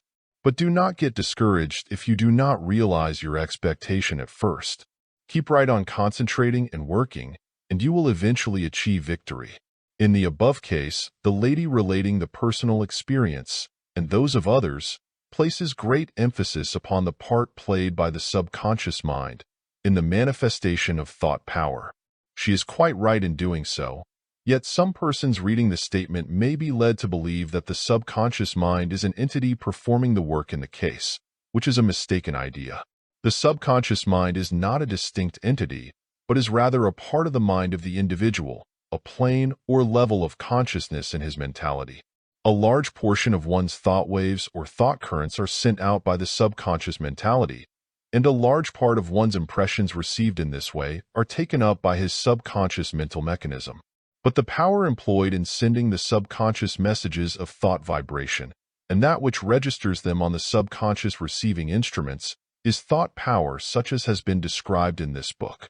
The subconscious mind is merely a series of planes or levels of mental activity lying below those of ordinary consciousness. It will be well for you to bear in mind this important distinction. Those who have made a careful study of this distant message phase of thought transmission and thought induction report that the efficacy of the plan depends materially upon the degree in which the sender visualizes or pictures mentally a. the actual presence of the other person, and b. the actual passage of the thought current. One investigator says, if you are able to visualize so effectively that the other person seems to be actually present before you in person, and so that you may actually sense the passage of the thought vibrations, then the effect will be enormously increased. Some teachers, in private lessons, have laid down quite elaborate rules and directions governing this method, but in the above statements will be found the essential principles of the matter and the practical gist of the method. There have been written and taught many sensational elaborations of this method, most of which, however, are merely the work of an active imagination. To some, this method has seemed to threaten dire danger of hypnotism at long range, black magic, etc., and to be akin to controlling the wills of other persons at a distance by means of some magic power. Those who have carefully investigated the matter, however, assure all persons that there is present here nothing more than the ordinary suggestive effect of strong convictions transmitted by means of thought vibrations in a personal interview. The ordinary inductive action of positive mental states, such as we have described to you in previous sections of this book. The rules of thought induction, set forth in detail in Section 7 of this book, apply here as well as in all other forms or phases of thought induction. There is here present the effect of harmonious attraction and of belief or fear. There is no cause for undue alarm in the matter, and most certainly no one need feel any fear concerning any undue influence being exerted over him to his detriment, particularly if he will acquaint himself with the principles governing all thought induction, and will avail himself of the ordinary protective methods indicated in such cases. In the remaining portion of this section of this book, we shall point out the general principles and methods of self-protection, which apply to the present case as well as to all other forms of thought induction. We advise you to study carefully these principles and methods. Self-protection against thought induction nature, in the various fields of her activity, is seen to supply a protective element to her creatures in all cases in which there is present an element which threatens to become destructive or harmful. To one creature it supplies the defensive armor of shell, to another, sharp quills or spines, to another, the power of swift flight, to another, a quick brain. It supplies to one the fur coat, protecting against the cold, to another, the instinct to hibernate, to another, the tendency to take on fatty deposits during the cold season. For every bane nature furnishes an antidote. As might be expected, it supplies to man the means of protecting himself against adverse thought induction. Some of these means man employs instinctively, but now that man has discovered the principles underlying thought power, and is employing it more effectively and more consciously, there have also been discovered methods of effectively and consciously counteracting and neutralizing the effects of its improper uses. In the first place, as we have already informed you, everyone has a protective immunity from thought induction of all kinds, which he exercises to a greater or less extent according to his development and state of knowledge.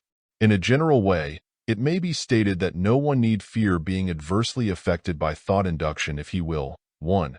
Keep his own mind clear and free from low, mean, selfish, destructive thoughts, schemes, and plans to take advantage of others. 2. Keep his emotional nature free from low, base passions and inclinations. And 3. Keep his mind free from fear thought. His power of resistance will be enormously increased if he will practice the art of encouraging the mental states directly opposed to those just noted, and thus manifest the characteristic mental states of nobility, cleanness, and fearlessness. You will see the reason for the above statement if you will refer to previous sections of this book, and will read what has been said there concerning the attractive power of thought. You will see that the rule of like attracts like in the world of thought vibrations, and that the something without cannot kindle the flame unless it finds the something within to furnish the fuel for the mental combustion. Or, employing another figure of speech, you will see that just as physical personal cleanliness prevents the creation of congenial lodging places for noxious germs, so will mental personal cleanliness prevent the formation of congenial lodging places for mental microbes.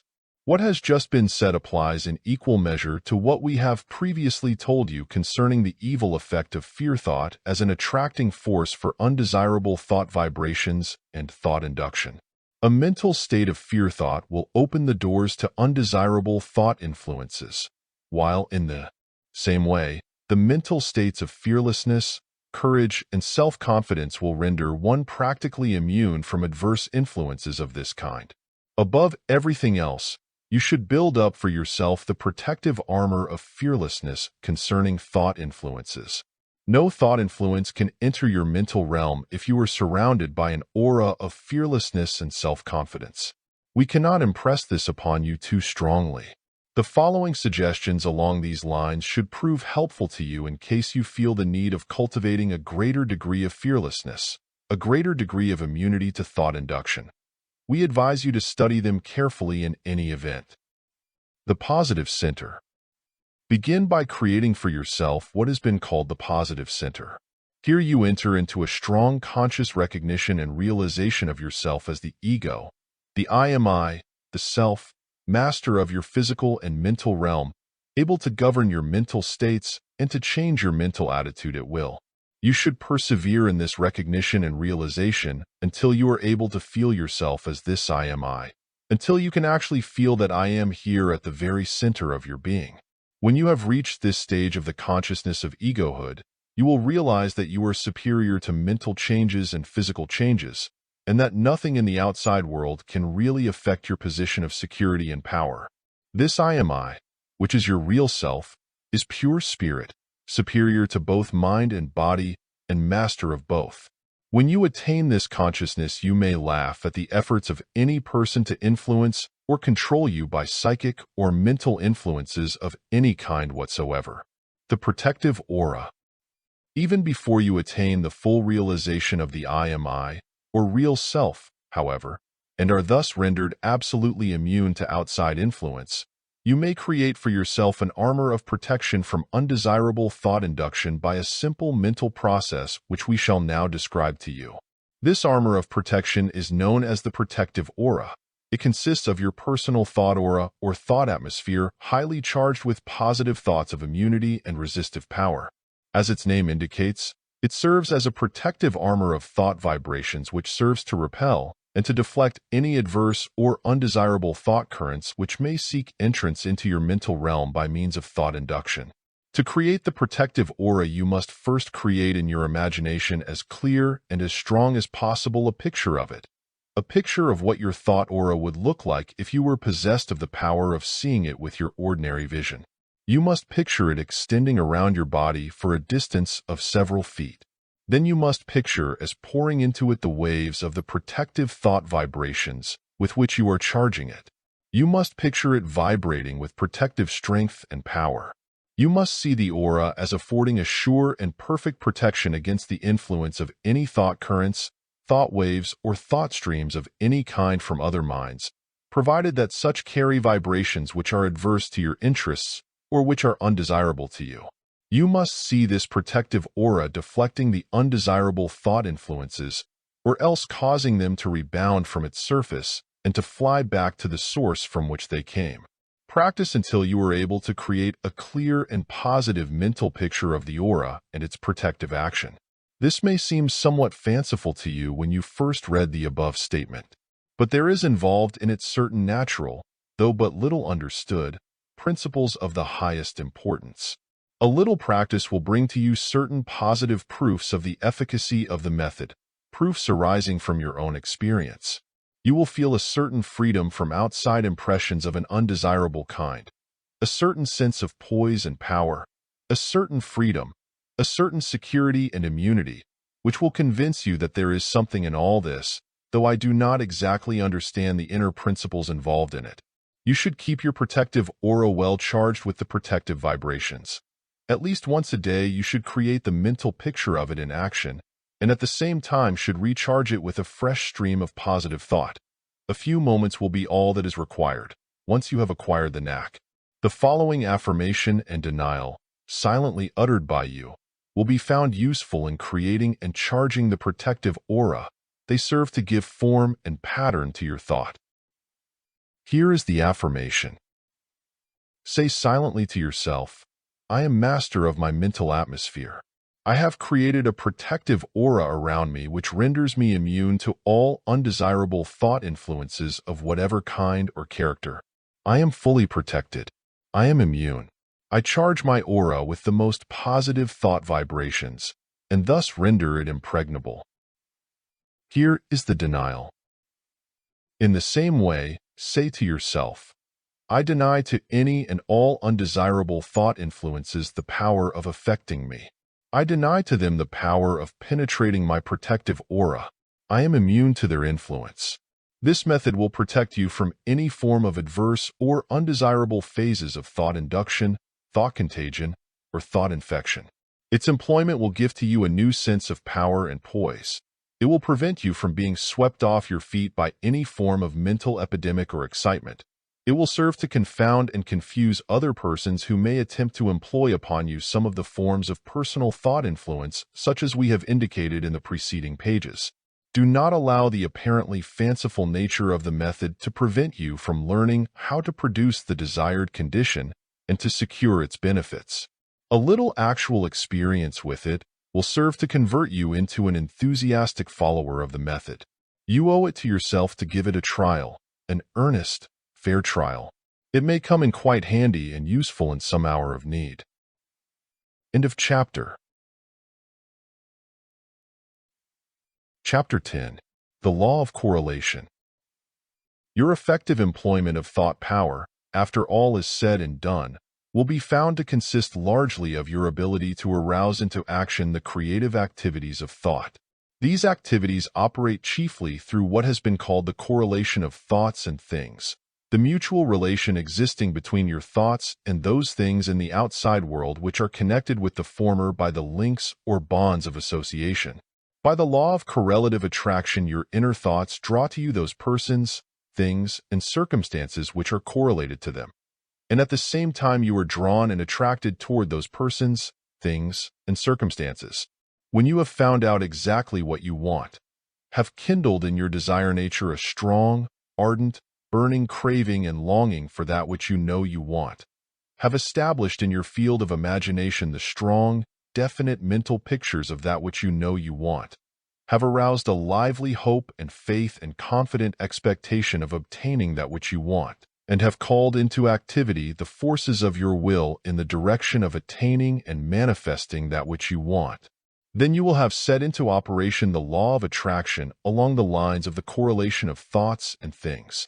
This, because you have generated thoughts sufficiently strong to serve as magnets, attracting to them that which is necessary for their objective expression, manifestation, and realization, and, at the same time, attracting and drawing you to the persons, things, and environment most likely to accomplish the same result. Helen Wilmans, a leading teacher in the early days of mental science, based her entire teaching upon this law of attraction between thoughts and things. Over 25 years ago, she announced her law of mental correlation, the basis of which was as follows. There is always set up a strong relation or correlation between the individual and the things which form the subject of his chief thought. She taught her students that they could mold and determine their environment, health, financial condition, and general success by the nature and character of their ideals, provided that they kept their minds strongly filled with these ideals and the ideas arising from them. This, indeed, is the very essence and kernel of modern mental science, which in many forms and under many names has worked such great benefit to many thousands of its students during the past 30 years or more. The following quotation from the above-mentioned pioneer teacher will serve to give you the spirit of her thought on the subject, which you will see agrees very closely with our own thought as set forth in the present book. Mrs. Wilmans said, "There is nothing truer than that the quality of the thought which we entertain correlates certain externals in the outside world. This is a law from which there is no escape. And it is this law, this correlation of the thought with the object, that from time immemorial has led the people to believe in special providence. A man believes that he is led by providence in a certain direction. The direction is not of his own choosing, so far as his consciousness is concerned. But providence has nothing to do with it. There was in that man, unrecognized by himself, that which related him to something or some condition on the external plane, and under the law of correlation he went in that direction. Every thought a man can have relates him to some external thing and draws him in the direction of it. This fact, on the plane where the thoughts of men are fleeting and of no comparative importance, has too frail an effect upon external life to be noticeable. But when much thought has been given to one subject, the result cannot be other than observable. Thus, continued thought upon disease allies us with the external conditions related to disease. Or, more correctly speaking, it creates the disease. A belief in poverty not only burdens and oppresses us until it makes us mentally poor, but it allies us with poverty-stricken conditions. Thought not only allies us with certain external things that represent its own character, but when we have ascended from physical to mental, it becomes creative. This is a marvelous thing. But if I know anything in the world, I know it to be true. What? Can a person by holding certain thoughts create wealth? Yes, he can. A man holding certain thoughts, if he knows the law that relates effect and cause on the mental plane, can actually create wealth by the character of the thoughts he entertains. This creation must, at this time, be supplemented by courageous action, intensified by creative thought and knowledge of self. But such action is only a part of the thought. This law is easy to understand if one will only take the trouble to investigate it. The gradual recognition by a man of his own latent powers is the heaven within that is to be brought forward into the world and established in these conditions which correlate it. I have never taken a single step upward in the external world that was not the direct result of my recognition of some new power within my brain. I have never sought wealth at all. I have simply sought to know myself. I have believed in my own greatness and in your greatness equally. I have denied that man was a creeping worm of the dust. I have seen him as the seed germ of all attainment. I place no limitation upon his powers of progression. I scorn the word impossible as applied to what is in his power to be and to do. I think of his vast ability and my own with a jubilant feeling of surpassing triumph. I regard it as an assurance of present as well as prospective greatness and a guarantee, eventually, of absolute mastery over all things and conditions which once mastered me. And in the direct measure of the power I have in holding this conception up before my perception, just in that measure am I successful in my undertakings. Let me lose sight of it, and my success declines. The most faithful and critical observation of this thing for many years has demonstrated its truth to certainty. A mental poorhouse projects from itself the spirit of a visible poorhouse, and this spirit expresses itself in visible externals correlated in its character. A mental palace sends forth the spirit of a visible palace with results that correlate it. And the same may be said of sickness and sin, of health and of goodness.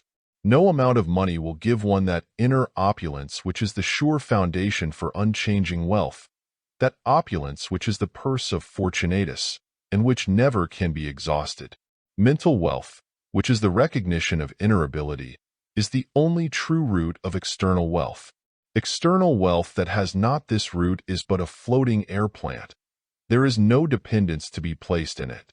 When strong desire power is kindled and set into operation, when the object of the desire is apprehended definitely by the individual and is represented by clear, strong, definite mental pictures, when faith, hope, and confident expectation is aroused, when the will holds itself to the task of purposeful determination, then the entire mental being of the individual, subconscious as well as conscious, is directed to the task of manifesting in objective form the ideas and ideals inspiring thought, imagination, faith, desire, and will.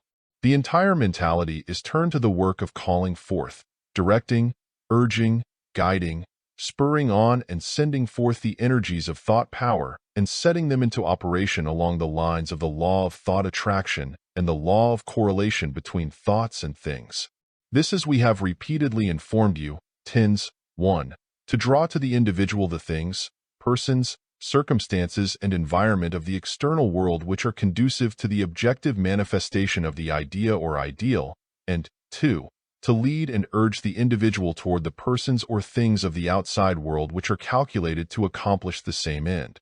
Moreover, this process, once set into operation, tends to arouse the hitherto dormant subconscious mental faculties of the individual, calling upon the subconscious mentality to reveal and to disgorge its hidden treasures of ideas, memories, plans, creative work, etc., to set into operation the marvelous powers of the constructive imagination along subconscious lines, to invoke the aid of the power of subconscious mentation or unconscious mental rumination, and finally, to cause the superconscious faculties to superimpose some of their marvelous stores of wisdom upon the conscious realms of the mind.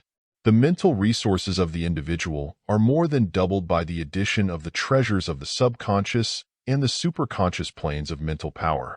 In the operation of the law of attraction, or the law of the correlation of thoughts and things, when once you have set them into activity, you will experience many happenings which may seem almost uncanny to you. But do not let these disturb you, for they are but the result of perfectly natural laws of cause and effect on the mental plane. There is nothing miraculous or supernatural about them. For instance, you may turn the corner and unexpectedly run into the one particular person who will fit into your particular scheme of things at that moment. Or you may pick up a newspaper or a magazine and find in it something which will supply the missing link of some plan or idea of yours for which you have been earnestly searching for some time.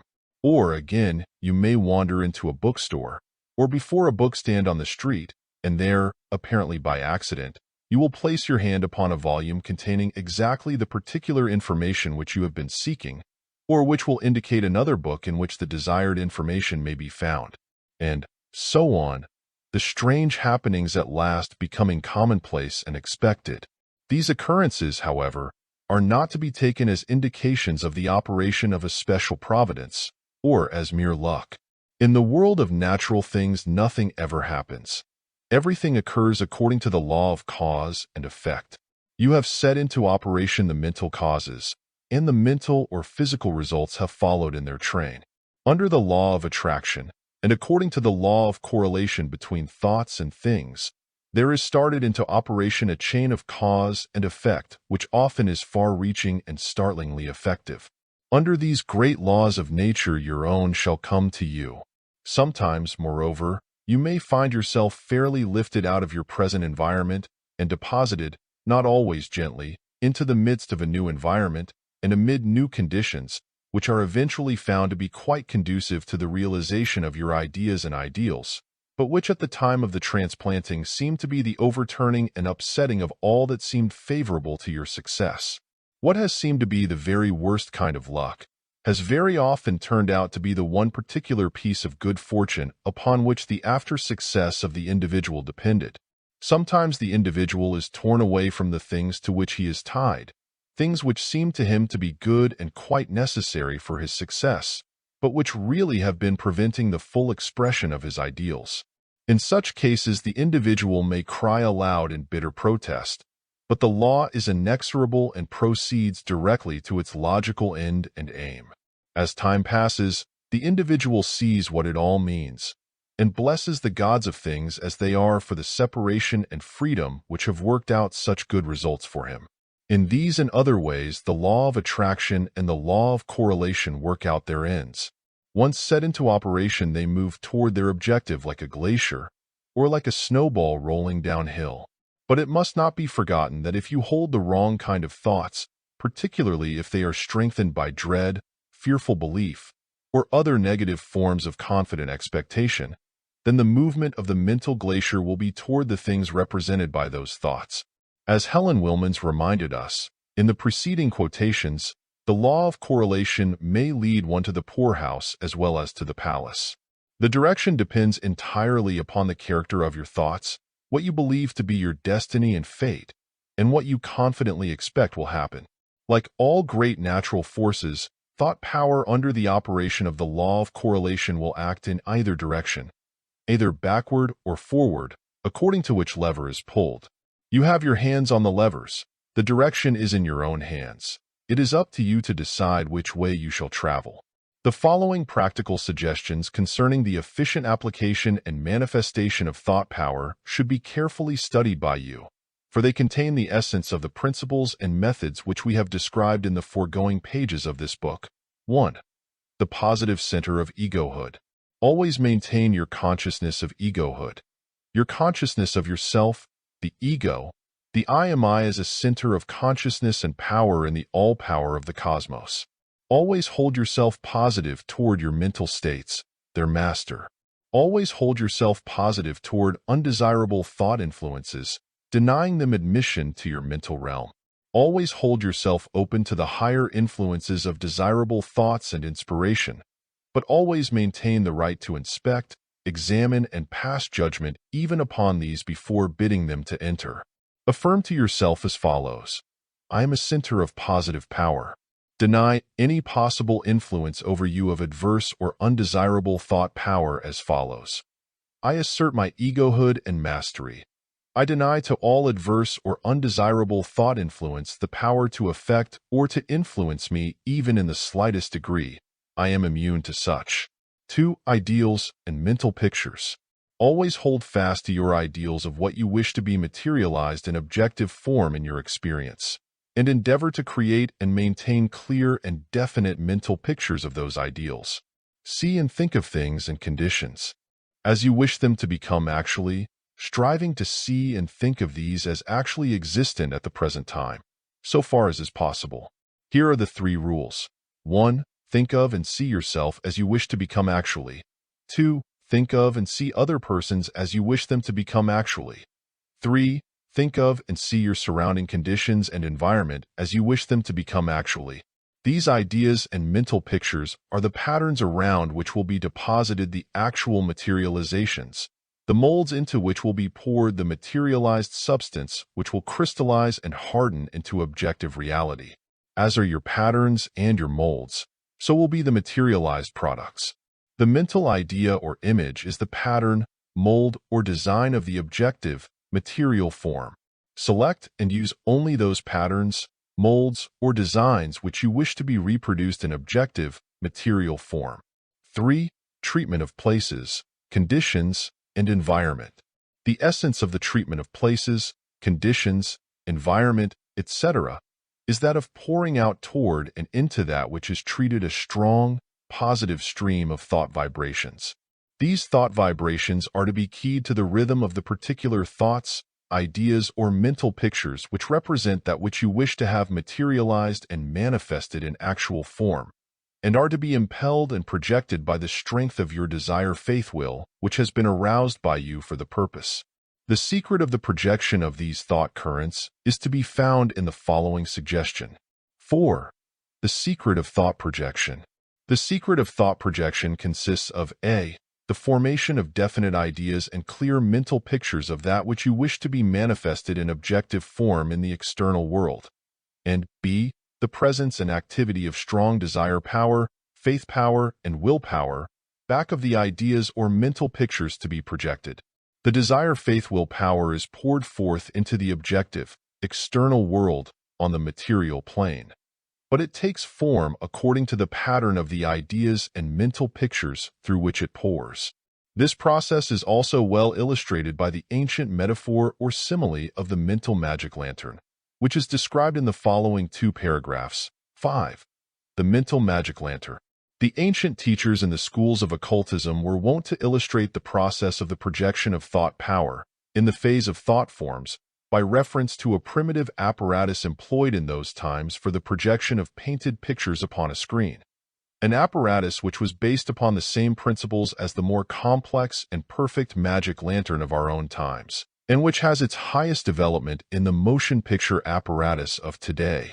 There is no more appropriate illustrative figure than this to employ in the case of the projection of thought power in the phase of thought forms, and you will do well to remember it. In this figurative illustration, let the screen represent the external world of objectivity, the material world.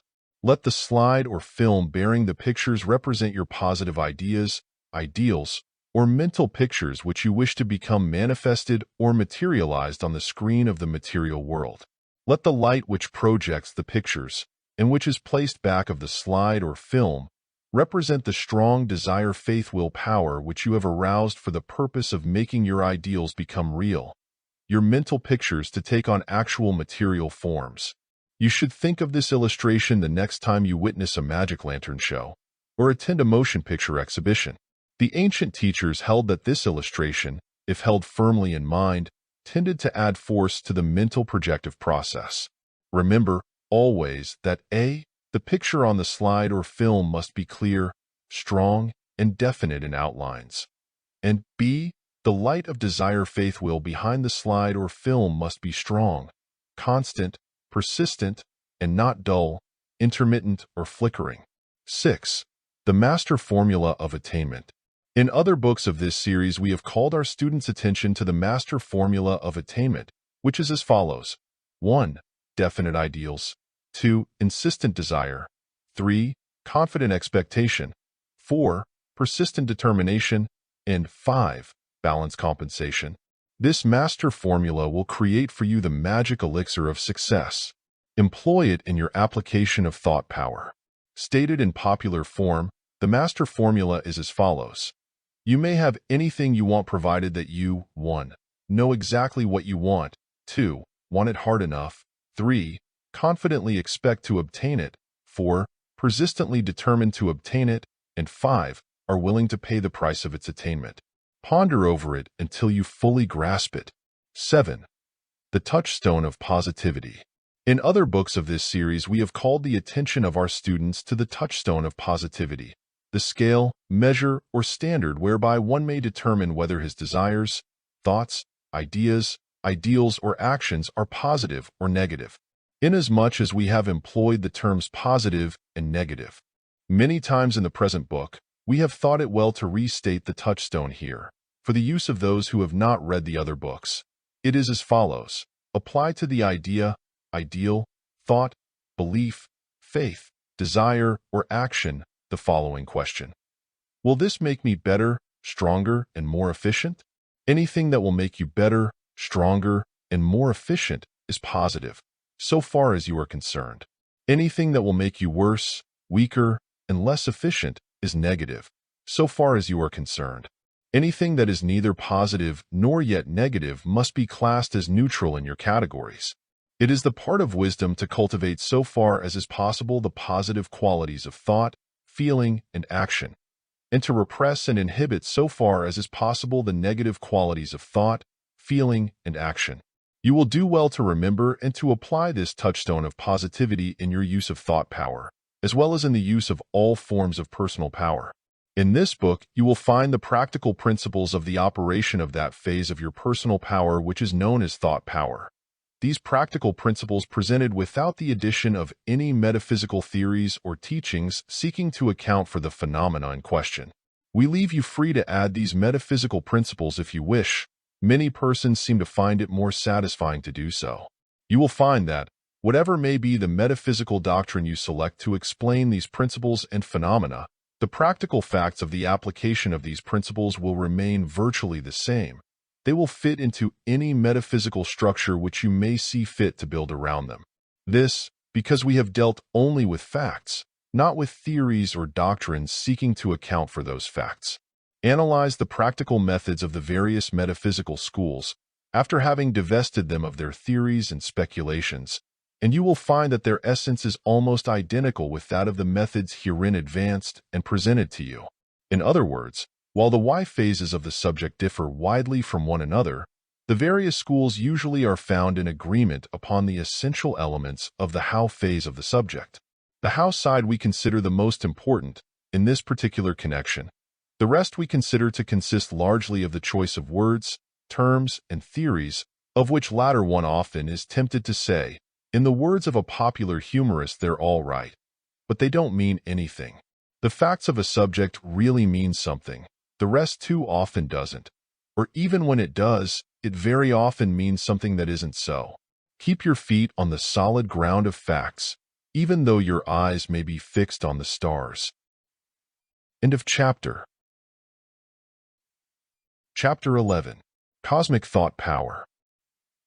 In the concluding paragraphs of the preceding section, we called your attention to the fact that in this book, we have presented to you the practical principles of thought power and the practical effective methods of applying those principles, without attaching thereto any particular metaphysical theory or hypothesis seeking to explain the phenomena in question. In this way, we have sought to confine this particular phase of the instruction to the plane of scientific psychology instead of endeavoring to tie it to any particular body of metaphysical teaching or form of transcendental speculation. But, notwithstanding this expressed purpose and our endeavor to adhere strictly to it, we feel that we would leave incomplete our consideration of the subject of thought power were we to withhold any mention of the well-established scientific fact that in the cosmos as a whole, and in every part of it, there is in strong evidence the operation of a cosmic principle of thought power serving to give shape and form, character and quality, to the material things and activities which serve as the outer aspect of that wonderful totality of phenomena which we know as the world of nature.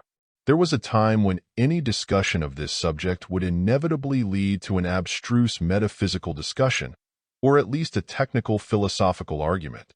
But modern scientific thought in its philosophical phase has made it possible for one now to consider this particular subject without wandering from the field of scientific investigation and without invading the field of speculative philosophy or metaphysics.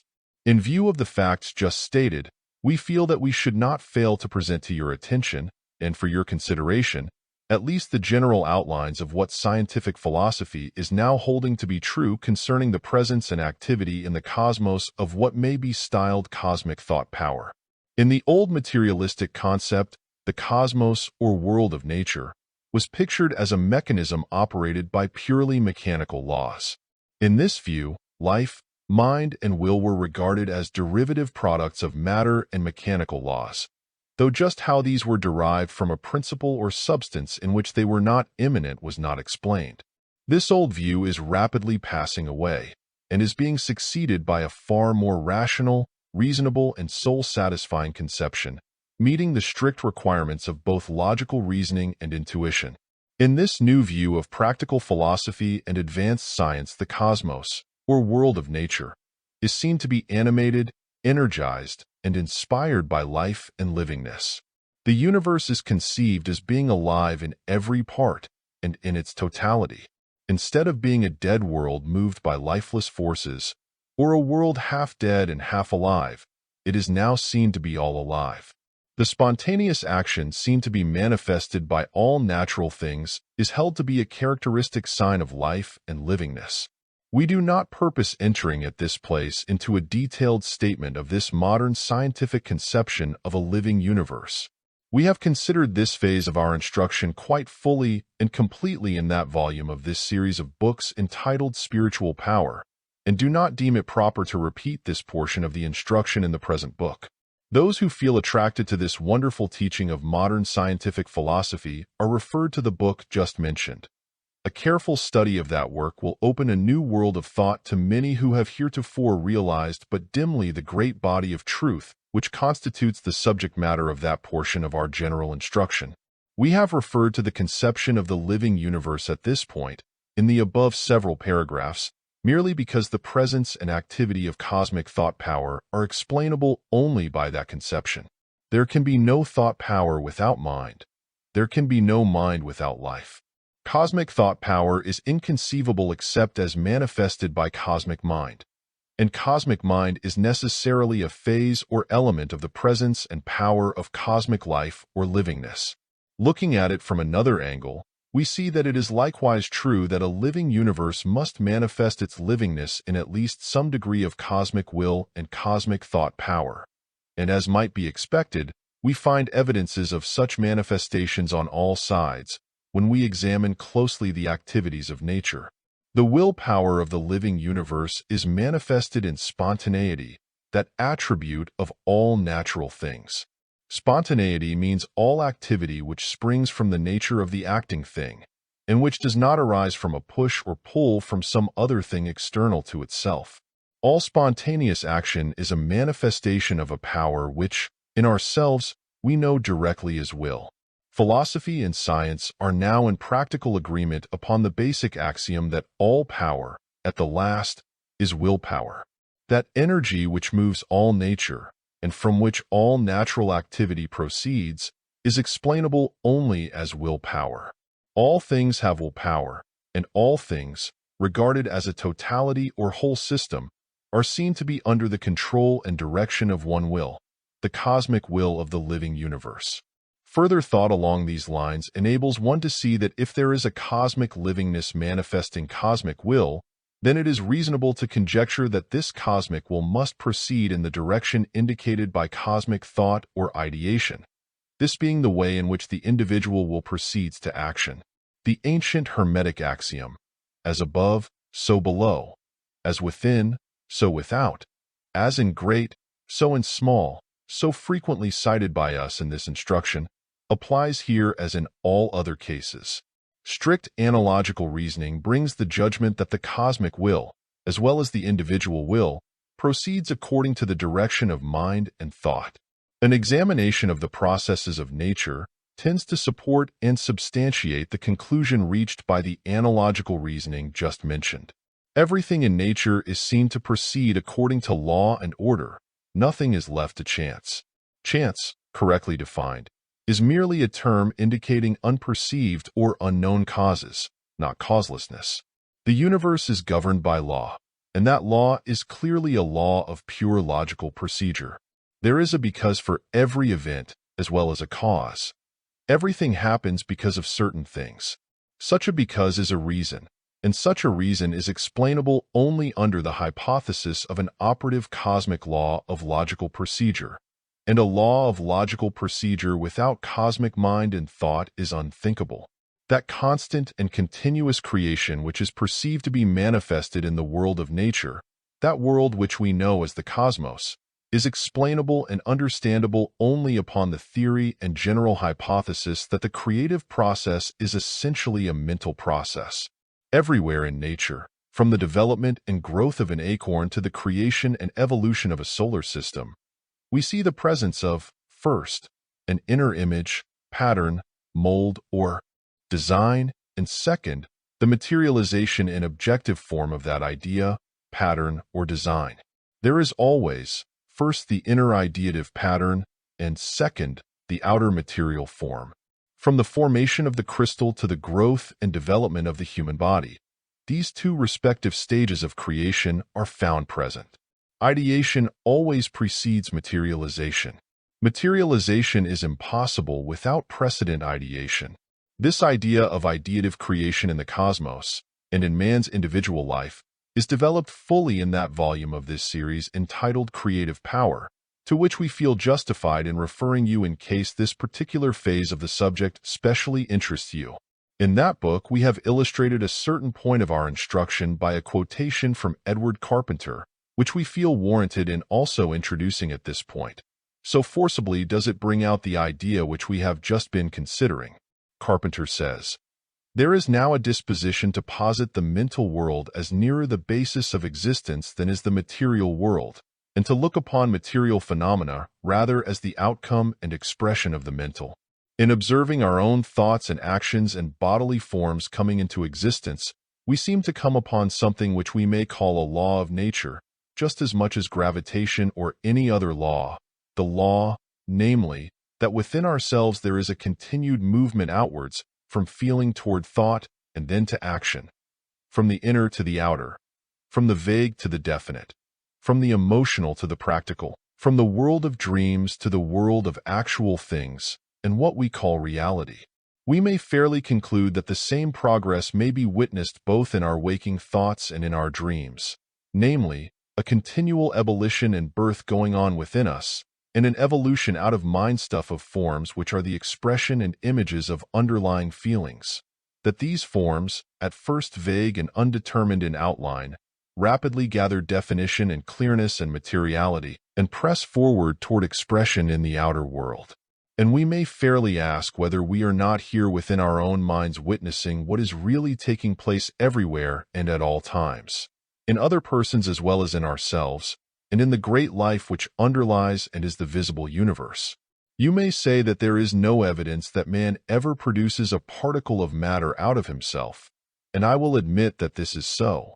But there is plenty of evidence that he produces shapes and forms, and if he produces shapes and forms, that is all we need. For what matter is in the abstract, no one has the least experience and knowledge. All that we know is that the things we see are shapes and forms of what we call matter. And if, as is possible and indeed probable, matter is of the same stuff as mind, only seen and envisaged from the opposite side, then the shapes and forms of the actual world are the shapes and forms of mind, thus projected for us mutually to witness and to understand. We are not here trying to convert you to the idea that all is mind. In fact, we do not hold to such an idea ourselves, and have no intention of trying to preach a doctrine which we do not ourselves accept. In our book of this series entitled Spiritual Power, we advance the teaching that there exists two cosmic principles, viz., the positive principle of spiritual essence and power, and the negative principle of material substance. We hold that the cosmic processes result from the action of spirit upon matter, and the reaction arising therefrom. The point we are trying to bring before your attention, here and now, is merely this: mental power and energy work changes in material substance. This principle is true not only in the cosmos as a whole, but also in the individual's own world, which exists on all sides of him, and which, at least to a great extent, he creates, builds up, and maintains by the character and quality of his thoughts, by his thought power, in fact. If you once grasp this general truth, you will be able to see just how, and to some extent, just why thought power creates for the individual the world on all sides of him.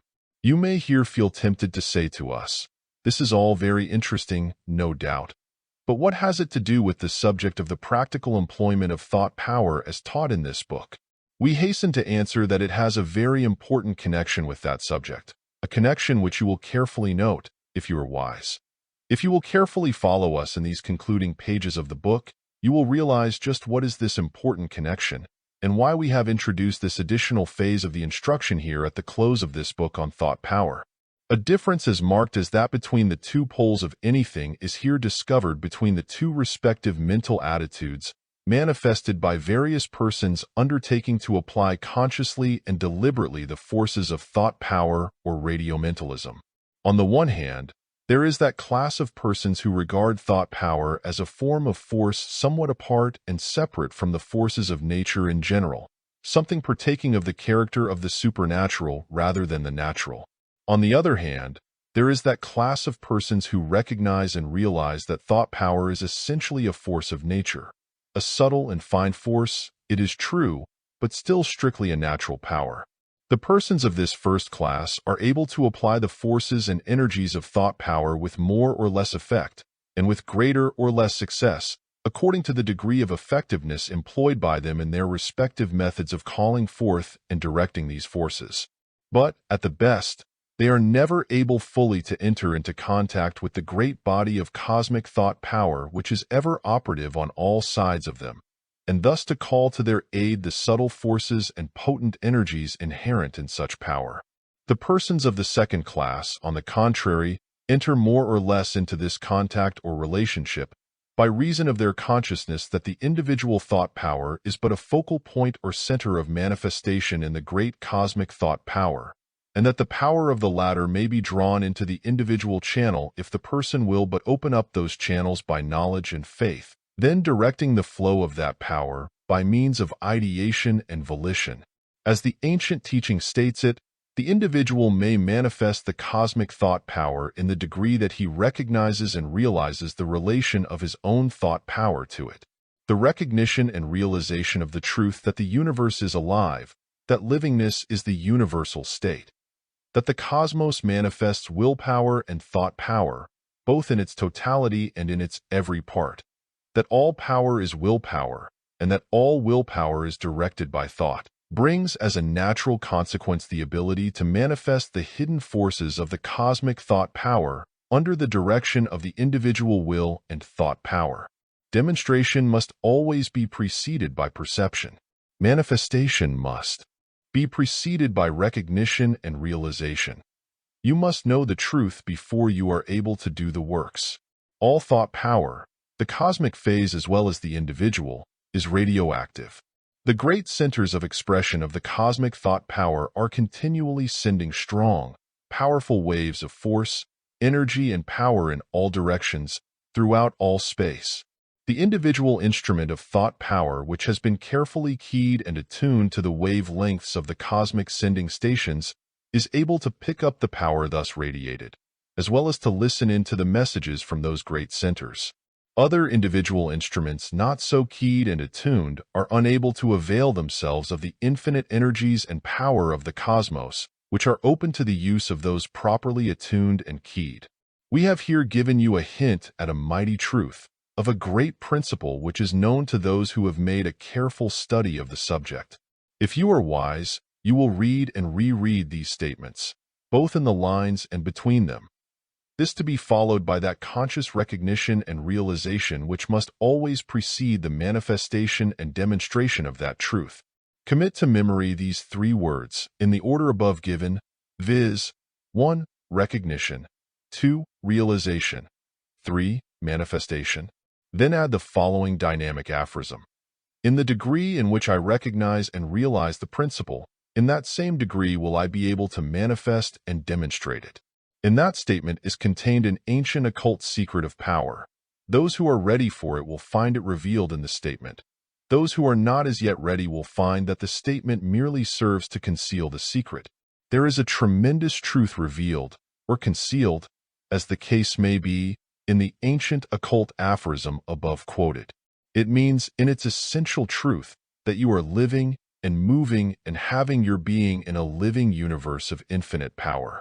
It means that this infinite power is at your command, disposal, and direction. In the degree in which you are able truly and fully to recognize and realize the fact of its existence, your relation to it, and your power and ability to contact and draw to yourself its inherent energies, forces, and powers.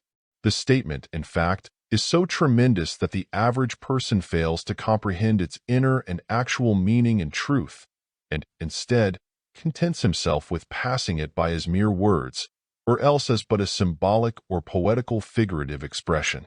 If what we have said in this book will serve to hasten your recognition and realization of the tremendous facts of thought power, we shall be well satisfied.